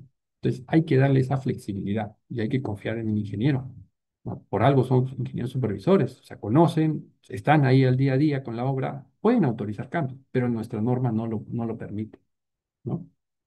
Entonces, una situación se da muy similar en emergencia, ¿no? Yo siempre comento eso. En emergencia, sí, la norma le dice, bueno, tú, supervisor, autoriza el trabajo. Y la entidad lo va a aprobar y bueno, y ahí se pagaremos. Ya está bien. Y una obra no es emergencia para la población que no tiene el puente. O sea, que le vamos a decir, espera otro año para ver si hacemos el puente. Una población que no tiene agua no es emergencia que se termine rápido la obra, ¿no? Entonces, y esa emergencia va de la mano con la ruta crítica. Ya cuando te impacta la ruta crítica, ya ese tema ya es emergencia. No podemos esperar tantos controles, ¿no? Eso capaz yo creo que sí ayudaría mucho en la ejecución de obra. Indudablemente, el legislador va a tener que confiar en los ingenieros, ¿no? Y por eso hay que luchar, ¿no? Otra vez, a manera de comentario, hablábamos sobre las obras por administración directa. Antes, los ingenieros compraban los materiales y las obras se hacían rápido. Ahora no, hay un comité, hay más, hay más, hay más. ¿Qué genera que la obra se amplíe mucho? No hay casos excepcionales cuando te aplican o cuando se impacta la ruta crítica. La ruta crítica es importante y también las partidas o actividades no críticas. En algún momento se van a volver críticas, ¿no? O sea, cuando yo me refiero a ruta crítica es cuando ya cualquier partida se le acaba el holgura, ¿no? Y ahí ya tendríamos que tomar unas decisiones excepcionales, ¿no? Para que la obra fluya y avance rápido. Pero después yo veo con buenos ánimos la norma, indudablemente hay que proponer, ¿no? Pero también esta propuesta de cambios puede ser partir de una opinión, pero tiene que venir de una investigación. La universidad donde estamos, justo me ha tocado un grupo de maestría en gestión de la construcción. Entonces, yo básicamente los he dividido en dos grupos, ¿no? Un grupo me va a hacer tesis de obras por administración directa y la otra de obras por contrato. Y vamos a recoger opiniones, estamos recogiendo para plantear. Y esperemos escalar un poco más, ¿no? Que algún consejo departamental pueda asumir esa distribución de las encuestas para tener más opiniones, ¿no? Porque también, o sea, es diferente construir en la costa, diferente construir en la selva, diferente construir en la sierra, ¿no? Entonces, capaz la percepción te lleva más a una obra de la costa, sí, pero capaz el problema en las obras de la selva es el clima. No puedo trabajar casi 3 meses al año. ¿Qué hacemos en esa situación? ¿No? Entonces, bueno, ingeniero, muchas gracias por su comentario, pero eso sería lo que yo podía detallarle, ¿no? Hay que ver los cambios como algo bueno y poco a poco ir proponiendo. Yo sí estoy luchando ahí por proponer. Esperemos que me escuchen un poquito más, pero ahí estamos, no se pierde nada. Lo que sí es un tiempo, ¿no? Armar el documentito, tratar de sustentarlo adecuadamente, explicar por qué es el cambio. Y en su momento recomendamos ese control de la ruta crítica, pero la propuesta mía era sí controlarla de manera semanal y disponer alguna acción inmediata solo de esa partida o de esas dos partidas, ¿no? No de todo el programa. Cuando ya entras a todo el programa, se distrae lo que tú quieres solucionar, que solo era la ruta crítica. Pero bueno, así están otras legislaciones. Niero Hernán,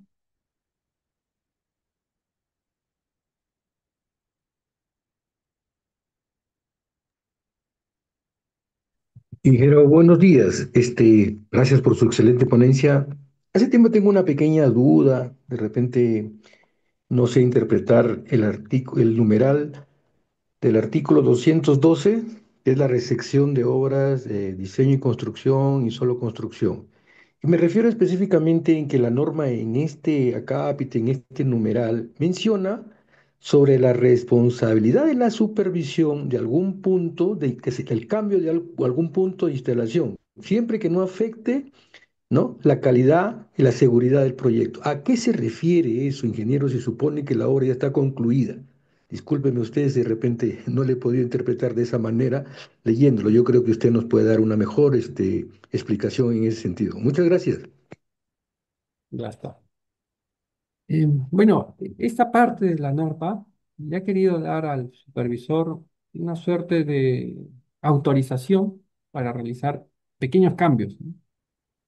Pero, ¿qué va a ocurrir, ¿no? Que esos pequeños cambios son muy subjetivos, ¿no? O sea, para él capaz es un pequeño cambio, ¿no? O sea, movió, no sé, una alcantarilla porque no cuadraba bien, mejor la movió unos 2, 3 metros, ¿no? Y capaz, le comento, hizo un poco más de muro en un lado, capaz un poco menos del otro, ¿no? Para cuadrarlo de manera adecuada, con el flujo. Capaz, inclusive podría ser con el flujo actual. Entonces, ese es el enfoque de ese artículo, donde permite una suerte de pequeños cambios que no impacten, ¿no? Dice, en todo el proyecto, pero la verdad que también, ¿no? Desde ahora último, desde algunos informes de control que están muy pegados a la ley o a lo que dice y no más a la interpretación del objetivo de ese artículo, podría surgir alguna discrepancia, ¿no? ¿Por qué? Porque, y ha ocurrido, ¿no? O sea, en algunas obras, el supervisor y el presidente acuerdan algunas pequeñas modificaciones, digamos, ¿no? Cambios, ¿no? Probablemente cueste lo mismo o capaz cueste más, inclusive, ¿no? Pero, y también probablemente con la venia de la entidad ha sido pagada la valorización, todo, pero viene la recepción y el comité de recepción dice, bueno, eso no estaba en el proyecto. Así no era, era diferente, un poquito diferente, ¿no? Entonces, yo entiendo que por eso la norma ha previsto en ese artículo que darle esa flexibilidad, esa potestad, digamos, al supervisor que pueda asumir en algunos casos esos cambios, ¿no?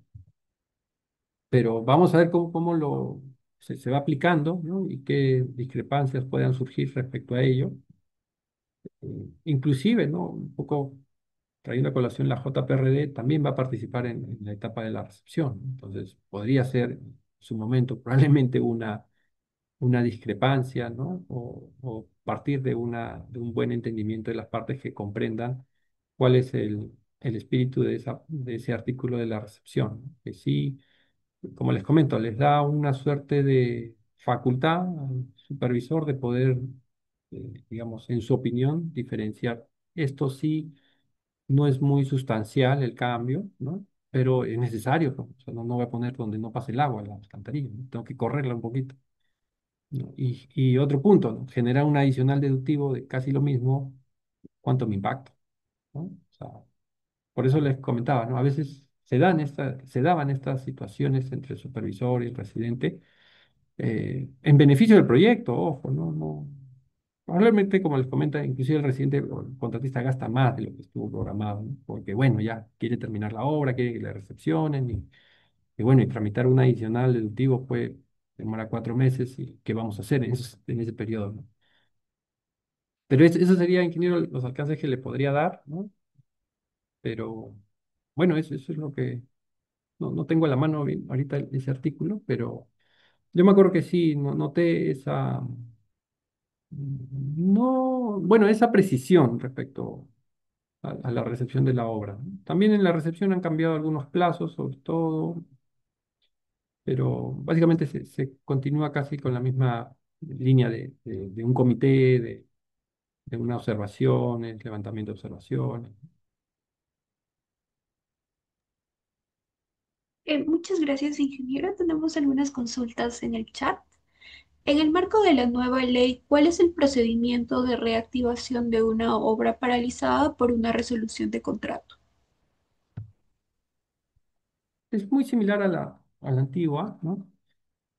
Eh, pero sí, no es tan fácil al final, ¿no? La norma como que es muy sencillo, ¿no? Bueno, la entidad cuantifica cuántos le queda por ejecutar, ¿no? Y bueno, llama al segundo, ¿no? O hace otro procedimiento más rápido, capaz si lo toma como urgencia. O sea, hay opciones, pero para la práctica es muy complicado, ¿no? Por ahí vimos una obra que estuvo igual, paralizada, casi un año, ¿no? Se demoraron en hacer el expediente saldo de obra y la obra estuvo programada por un año, terminó en 4, se aprobaron creo que como 20 adicionales ¿no? Como también 30 ampliaciones, ¿no? Imagínense, 3 años de ampliación.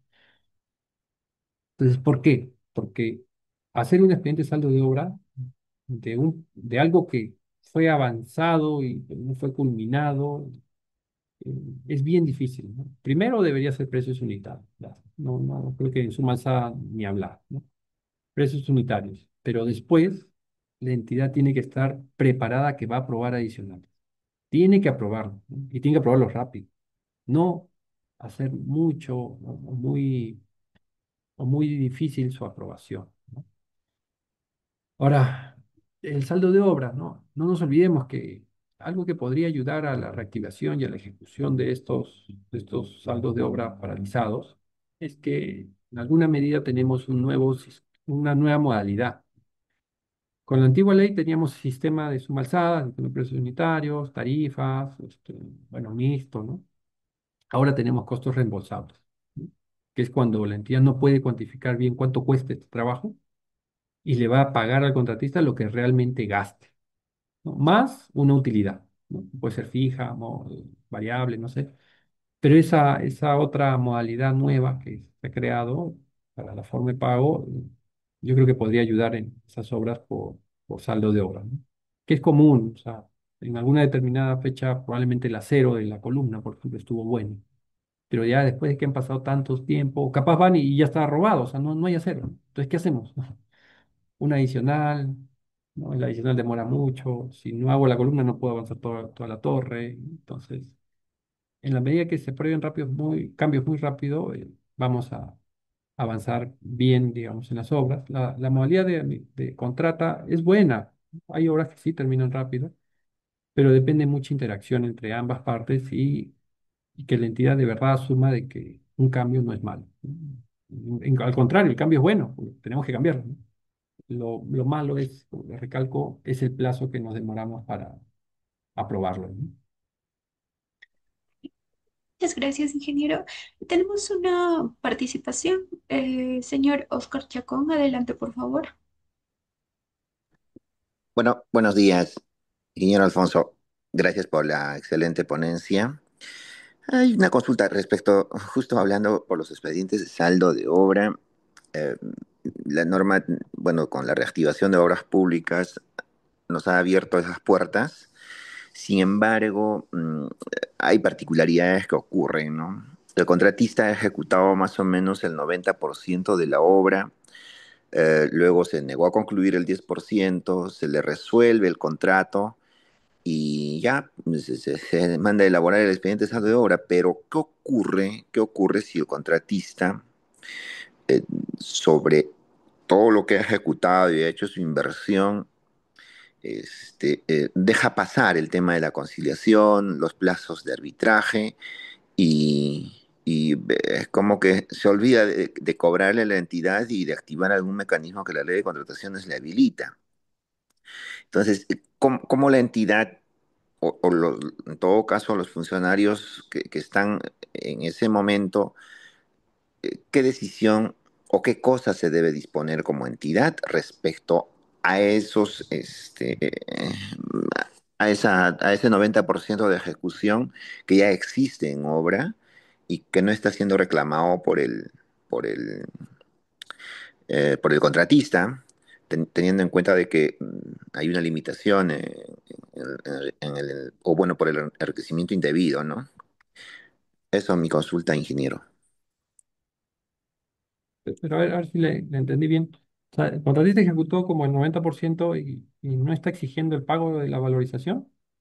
Y dejó consentir la resolución de contrato. O sea, la entidad le ha resuelto el contrato y dejó consentir, tanto en la conciliación como en el arbitraje. Claro, pero la entidad tiene que pagar la valorización. Otro Eh, tema será la penalidad, que bueno, la cobrará, ¿no? Pero ya, no. el asunto es que no hay ninguna comunicación. La entidad, ¿cómo podría pagar si el Ah, contratista, no viene a reclamar. principalmente, sí, pues no hay factura, no hay nada, no Ah, reclama?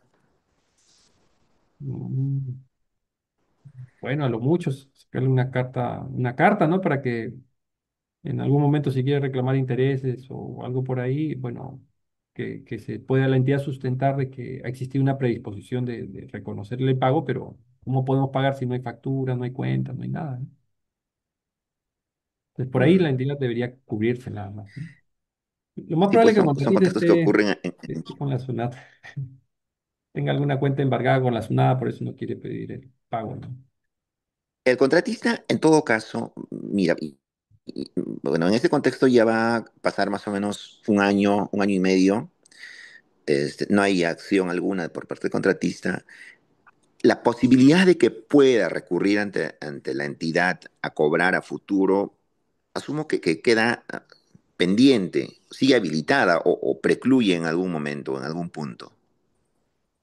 No va a concluir, la entidad tiene que pagarle, ¿no? Porque ya, bueno, ya seguramente las valorizaciones estuvieron aprobadas, tramitadas, ¿no? Hasta capaz ya están devengadas, ¿no?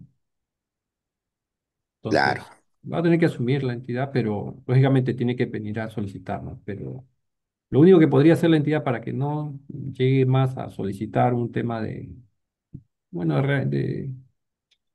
de intereses, aunque es poco, pero igual solicita, ¿no? Es que, bueno, mm, la entidad muestre la predisposición de querer pagar, pero la otra parte no se persona, ¿no?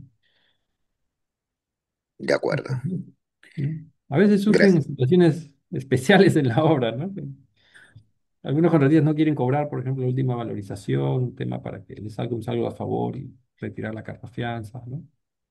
Hay cosas que se dan ya por poco de las perdiz de cada uno, pero al final, la verdad que ampliar o que un contrato se amplíe no es bueno para nadie, ni para el contratista, ni para la entidad, mucho menos para la sociedad, ¿no? Entonces, a eso tenemos que llegar, ¿no? Por eso yo les recalcaba, esperemos un día hacer un análisis de la recepción parcial de obra, ¿no? Algunas aplicaciones que hemos tratado de investigar en las tesis en colegios, por ejemplo, redes de agua, desagüe, pistas, veredas, vías urbanas, ¿no? Donde sí se ve una factibilidad y se reduce mucho el impacto, ¿no? Y me preocupa de la obra, o sea, 90%. Y lo más probable es que la obra no funcione nada, ¿no? Entonces, eh, eso es preocupante, pues. O sea, la obra no se pudo subdividir, ¿no? Imagínense el 90% sí, pero que el 70% funcione. Claro, el 70% ya viene prestando el servicio público, estamos todos contentos, ¿no? Claro, hay un problema por temas contractuales, legales, resoluciones, no sé, pero solo es el 20, pues. Ya no es el 90. Por eso que yo mucho recomiendo la recepción parcial de obra, ¿no? Alivia a todos, alivia al contratista que le recepcionan una parte de la obra, no lo va a cuidar, alivia a la entidad porque ya soluciona el problema público, ¿no? Y la sociedad ya lo ve como una buena gestión porque inaugura, ¿no? La entidad o la población no sabe de proyectos, o sea, no sabe que bueno, cuántas obras estás ejecutando, ¿no? Si una obra tú la subdivides en cuatro, ellos van a pensar que es cuatro obras. O sea, así de simple, no van a analizar, no, que es un contrato, que es solo una obra, no. Son cuatro inauguraciones y ven el beneficio, ¿no? Que ya poco a poco se está cumpliendo ya. Entonces dicen, bueno, ya llegará a mi zona, llegó a mi zona, ya estoy contento, ¿no? Y va pasando, sí. Eso sobre todo en obras viales urbanas, ¿no? Es mucho el impacto. La otra vez hacíamos una tesis en una obra que demolieron la pista y quedó así casi un año, ¿no? Y bueno, encuestamos a la población, a los comerciantes, a los transeúntes, sobre todo los comerciantes, ¿no? En una zona muy comercial de Tacna perdían cerca de 2 millones al mes, ¿no? Habría que ver, bueno, sí, pero ya que sea la mitad, 1 millón es un montón de dinero que se pierde socialmente el proyecto por estar paralizado. En este caso estuvieron paralizados, no se hizo la carpeta, sino después casi de un año. Entonces imagínense el polvo, la tierra, ¿no? Todo ese impacto negativo. Y eso es lo que a veces la norma no prevé, ¿no? Dice, no, mejor aprobemos el adicional lento, ¿no? Oye, inclusive pedimos opinión a la Contraloría, otra un mes más. La opinión de Contraloría no es rápida. A grandes rasgos es un mes. Y peor, si te deniega y la entidad quiere impulsar, digamos, esa ejecución de ese adicional que lo cree necesario, se puede alargar fácilmente 4 o 3 meses más, ¿no? Entonces son 4 meses que la obra no avanza, ¿no? Y que hay que asumir gastos, ¿no? Algunas soluciones son la suspensión de plazo, ¿no? Pero tiene que haber un acuerdo entre ambos. Esa suspensión igual cuesta, no es que sea cero, va a costarle al contratista, le va a costar a la entidad también, porque el contratista tiene que mantener al personal clave, o sea, ¿cómo le va a cortar el contrato, no? Va a reiniciar y ¿cuánto? Nos vamos a demorar mucho en reiniciar. Hay materiales, hay equipos, voy a desmovilizarlos, movilizarlos, vas a pagarme horas mínimas, o cómo va a ser esa figura, ¿no? Entonces, es bien complicado, ¿no? No es tan fácil. Si bien es cierto, es una solución la suspensión, la paralización de obra, pero cuesta igual.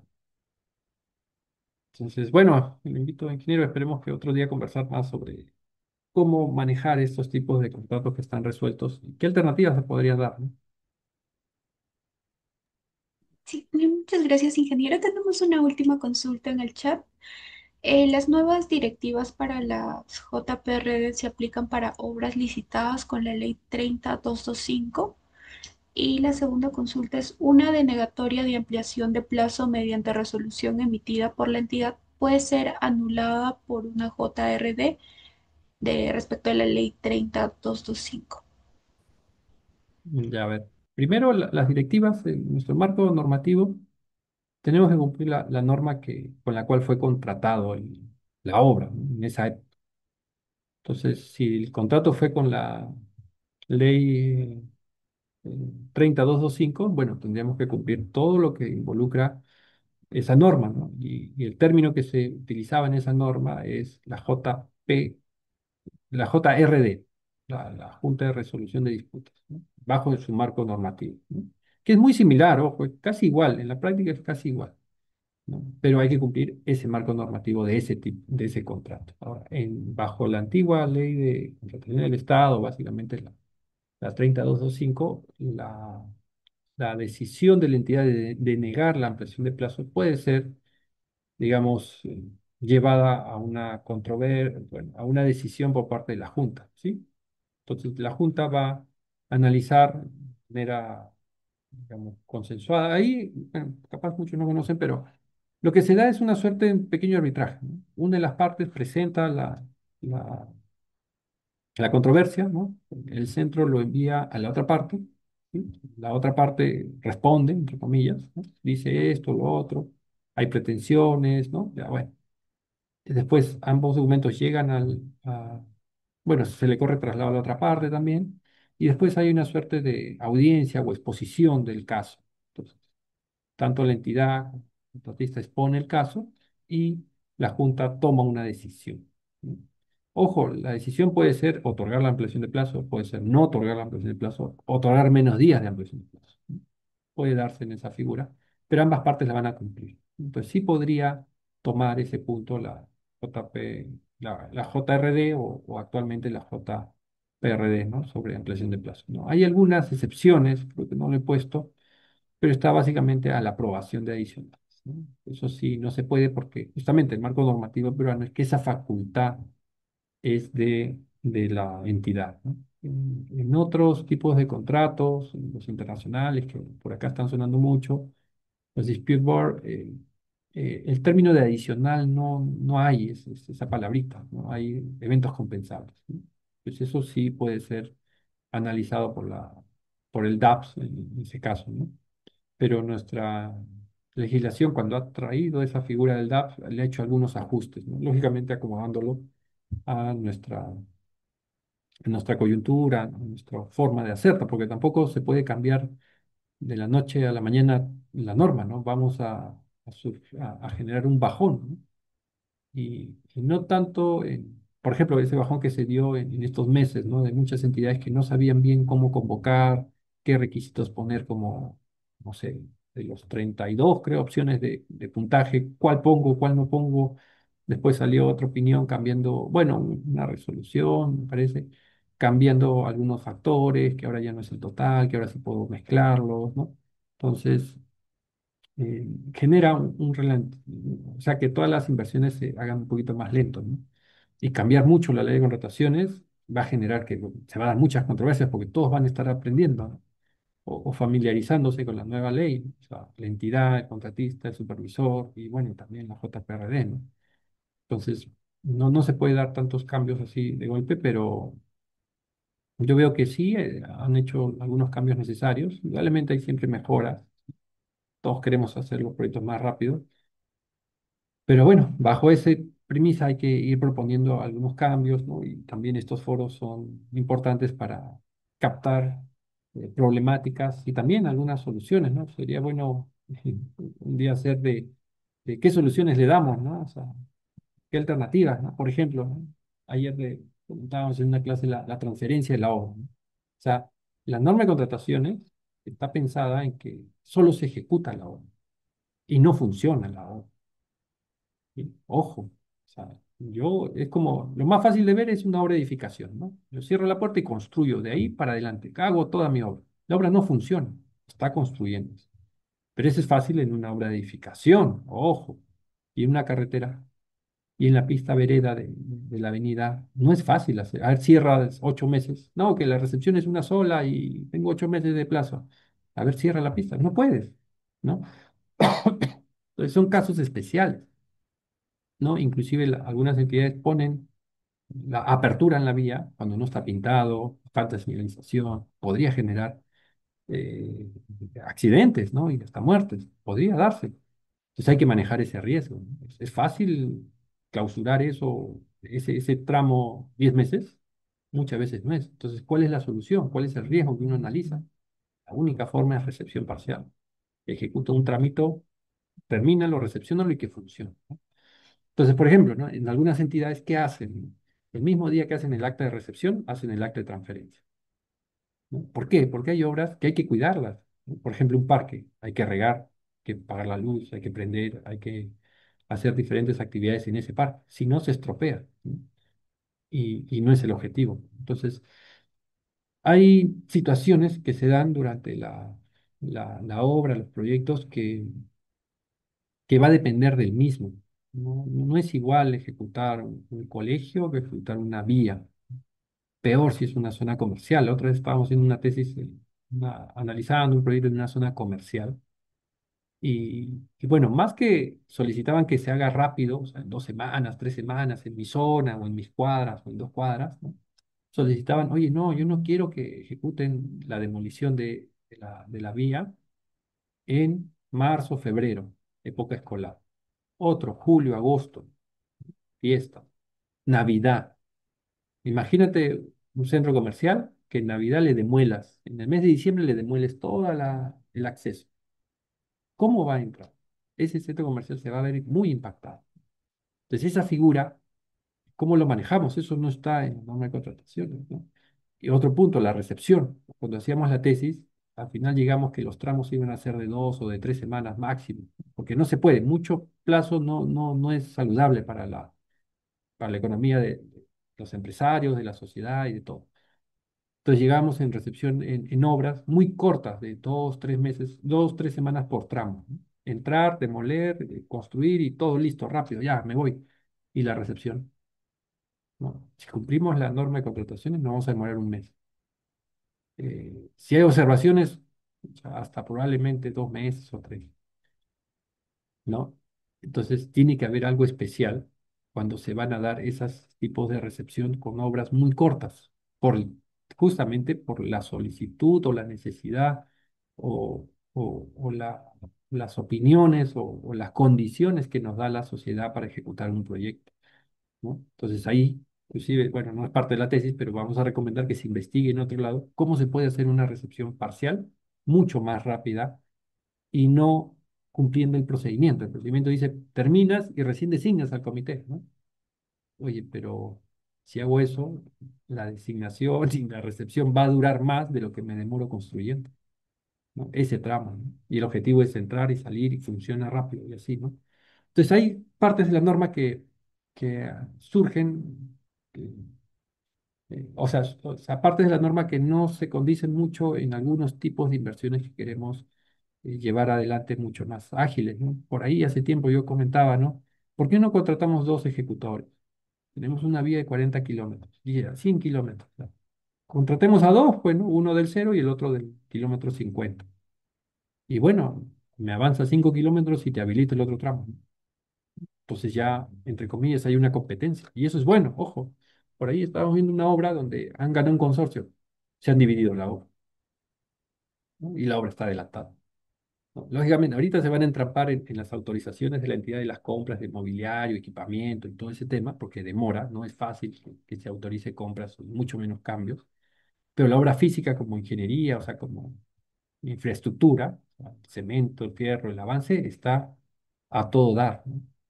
Entonces, eso también hay que llevarlo en algunas otras modalidades, por ejemplo, una carretera que te permite esa situación, ¿no? ¿Por qué no tener dos contratistas, ¿no? Entonces, pero eso no está en la legislación, ¿no? No, es uno, ¿no? Entonces, no sé, hay que proponer más espacios de diálogo para que podamos analizar otras alternativas y nos vaya mucho mejor en los proyectos. Que le vaya bien a un proyecto nos beneficia a todos. Otra vez hablaba ayer con obras por impuestos. Que se ejecute un proyecto por obras por impuestos trae beneficio a todos, ¿no? Llegan más turistas, ese turista, o bueno, esa empresa factura más, compra otra cosa, o sea, da un movimiento económico muy importante, ¿no? Entonces, está en la entidad en poder analizar qué modalidad es la más adecuada para su proyecto o para su grupo de obra. Entonces, se pueden hacer obras muy rápidas con la ley de contrataciones, con la nueva ley, sí, pero tiene que haber algunas condiciones especiales. Se pueden hacer obras muy rápido por administración directa también. También hicieron un hospital en 5 meses. IOAR, expediente y obra, ojo, 5 meses. ¿Qué fue? Aprobaron 6 cambios. Sí, de montos fuertes, sí, pero se aprobaron rápido, ¿no? Eso permitía esa flexibilidad de las obras por administración directa. En cambio, las obras por contrata, aprobar un cambio te demora 3 meses, cumpliendo la ley de contrataciones, ojo, no es que lo estás incumpliendo, cumpliendo la ley te demoras 3 meses, la consulta casi 3 semanas, adicional casi un mes y medio por ahí, que por ahí alguien se demore o existe una corrección al adicional y eso no se ejecuta, ¿no? En cambio, con las obras por administración directa, con la antigua legislación, era muy difícil, muy diferente, ¿no? O sea, la modificación se autorizaba en el cuaderno de obra. Era rápido, ¿no? ¿Por quién? Por el supervisor o el inspector, ¿no? En cambio, la ley de contrataciones no es así, no le da esa potestad al supervisor de autorizar un trabajo nuevo, ¿no? Sino le dice, no, primero pensemos, analicemos, busquemos presupuesto inclusive, extra, ¿no? Y recién ejecutas, ¿no? Sí, pues ya me impactó, ¿no? Entonces, en una obra inclusive les cuento que la obra era como de 50 millones, 60, ¿no? Y salió una adicional de 5 millones. Paralizaron la obra hasta buscar el presupuesto de 5 millones. Era una entidad pequeña que esos 50 habían sido transferencia de un ministerio. Entonces, lógicamente no tiene los 5 millones extra. Entonces, y pedirle al ministerio y poco a poco rogarle, demoró casi 6 meses, ¿no? Pero ¿y cuánto había gastado en la obra? 10 millones. Oye, ¿cómo? O sea, tenía 50, había gastado 10, pide 5 y por esos 5 extras le demoró tanto. Oye, ¿por qué no usaste los 50? ¿No? O sea, no, eso no se puede. Necesitas la disponibilidad de presupuesto. Entonces, fíjense, esas situaciones, esas flexibilidades no están en la norma, por ejemplo. Y muchas veces los funcionarios públicos, si no está en la norma, no lo hacen. No, la norma dice que tengo que tener disponibilidad presupuestal cuando apruebe la adicional. Y no tengo, pues no lo apruebo. O no ejecuta la obra, sí, no ejecuta. Pero tengo en el otro dinero, en el otro bolsillo tengo dinero. Sí, pero no puedes. Uy, entonces, poco a poco, la norma, si ustedes se dan cuenta, por ejemplo, el tema de la ruta crítica. Los técnicos sabemos que las partidas no críticas se pueden volver críticas. Eso no, bueno, no era necesario que lo pongamos en una ley, un reglamento, ¿no? Pero ya la norma de hecho, no, bueno, acá hay discrepancias, sobre todo para las otras profesiones que no son ingenieros, y vamos a ponerlo bien claro. Y ya bueno, lo han puesto, yo intuyo que con eso va a fluir mucho más el análisis de la ampliación de plazo, ¿no? Pero eso es algo, entre comillas, obvio, ¿no? O sea, no sé, ¿no? Decirle a los abogados que primero está la Constitución y más abajo está una ley, un reglamento, ¿no? Pero es algo así, ¿no? Como que existe una norma que primero te dice primero la Constitución y después las otras normas, ¿no? O sea, pero así estamos en el Perú, ¿no? Hemos llegado actualmente que hay mucha desconfianza y la verdad que con mucha desconfianza no se puede avanzar, ¿no? Ahora último te dirían, bueno, no era una obra, era un servicio, ¿no? Pedían que el que ha elaborado el servicio, el informe, firme delante del jefe, del especialista o del personal que trabaja en los vistos. No, que no es su firma. O sea, ya los logísticos ahora son grafotécnicos, ¿no? Los contadores, el que hace el devengado ahora es área usuaria, ¿no? O inclusive área logística, porque observa el proceso de contratación de una compra menor a 8IT, por ejemplo, ¿no? Y el tesorero también se cree o asume, quiere asumir una función de área usuaria o del área que devenga. Entonces, en trampa, ¿no? Y la entidad piensa que hace bien en no pagarle al contratista, y eso no es así. Primero incumple la norma y después hace que la obra se haga lenta. Si no hay flujo económico, la obra no avanza, se hace lento. El contratista puede tener un monto para, digamos, planificado para mover la obra, sí, pero si no hay un flujo de caja rápido, la obra se relentiviza y puede afectar las partidas, sí, lógicamente. Puede afectar el suministro de materiales también, que forman parte de la ruta crítica también. ¿Te puede generar ampliación de plazo? Sí. Y de la partida no crítica también. En algún momento se le acaba la holgura. No es, la holgura no es infinito, se va a acabar, ¿no? Pero eso no lo ven las entidades, ¿no? Y piensan que observar, que no te pagan. Oye, damos flujo de caja, ¿no? Y rápido, ¿no? Inclusive la otra vez bromeamos, ¿no? Los contratistas deberían ofertar, ¿no? Oye, si me pagas en 15 días la valorización, te descuento el 1% o el 2%, porque cuesta, ¿no? No tener ese flujo y el impacto es muy fuerte, ¿no? Aparte que no hay la seguridad de tener un movimiento económico durante toda la obra. Pero bueno, son situaciones ahí que vamos a ir comentando, ¿no? Más adelante, probablemente. Sí, muchísimas gracias, ingeniero Alfonso. Le solicito a usted brindar algunas palabras finales para dar por concluido el presente webinar. Ya está. Bueno, finalmente quería agradecerles por su participación, ¿no? Sé que es un esfuerzo que ustedes estén conectados a a este webinar, ¿no? Que trata de difundir algunos conocimientos que hemos venido adquiriendo. Los felicito, ¿no? Y por otro lado, también me da, bueno, es la primera vez que participo en ACAWA, en estas ponencias, ¿no? También un compromiso por parte mío de difundir más, investigar, recopilar algunos casos y poder, como todos queremos, mejorar la ejecución de los proyectos, ¿no? Eh, Tenemos que ver al contratista y a la entidad y al supervisor como unos aliados, ¿no? Como, bueno, tendríamos que eliminar ese término contratista, ¿no? Pero como el ejecutor, vamos a llamar. O sea, el ejecutor, la entidad y el supervisor tienen que ser aliados. No se pueden mirar mal. Ambos, a nadie le conviene que la obra no termine. Peor a la entidad no le conviene, ¿no? Mucho menos al titular de la entidad, ¿no? Da una suerte de ineficacia, ¿no? Que no puede hacer ni siquiera una pista, una vereda, una obra tan sencilla, ¿no? La sociedad. Sí, pero es que probablemente él no participe, pero los de abajo hacen el proceso muy lento. Entonces, para esto son estos eventos académicos que nos va a permitir difundir los conocimientos y, bueno, desde mi parte, muchas gracias por escucharme y por ahí también sus comentarios, preguntas, los voy a tener presentes para próximas investigaciones, ¿no? Y poder, como todos queremos, mejorar la ejecución de los proyectos en beneficio de todo el Perú, que otra vez escuchaba datos o veía datos de las obras, las brechas de infraestructura, ¿no? Nos falta todo. Nos falta colegios, hospitales, carreteras, puertos. O sea, tenemos mucho trabajo por ejecutar y, y para ello necesitamos capacitarnos para que todo fluya de manera adecuada, ¿no? Y finalmente también Ancagua, nuevamente el agradecimiento por permitirme este espacio para difundir mis conocimientos y bueno, el compromiso también con ellos para que esto se repita y podamos mm, digamos, ir de la mano con la gestión de los proyectos y sobre todo con el beneficio, ¿no? A veces uno no percibe el impacto de un proyecto, ¿no? Por ejemplo, en Tacna hay una obra que está paralizada en un hospital, el único hospital del MINS, o sea, o de la Dirección Regional o del Gobierno Regional, ¿no? Está paralizado 2020. El otro día hablaba con una amiga que llevó a su mamá al hospital, pues al antiguo, ¿no? Porque no terminó el nuevo. Y la tuvo que sacar, se fue a la clínica. ¿Cuánto le costó? 6.000 soles, ¿no? Y bueno, la curaron rápido y ya está.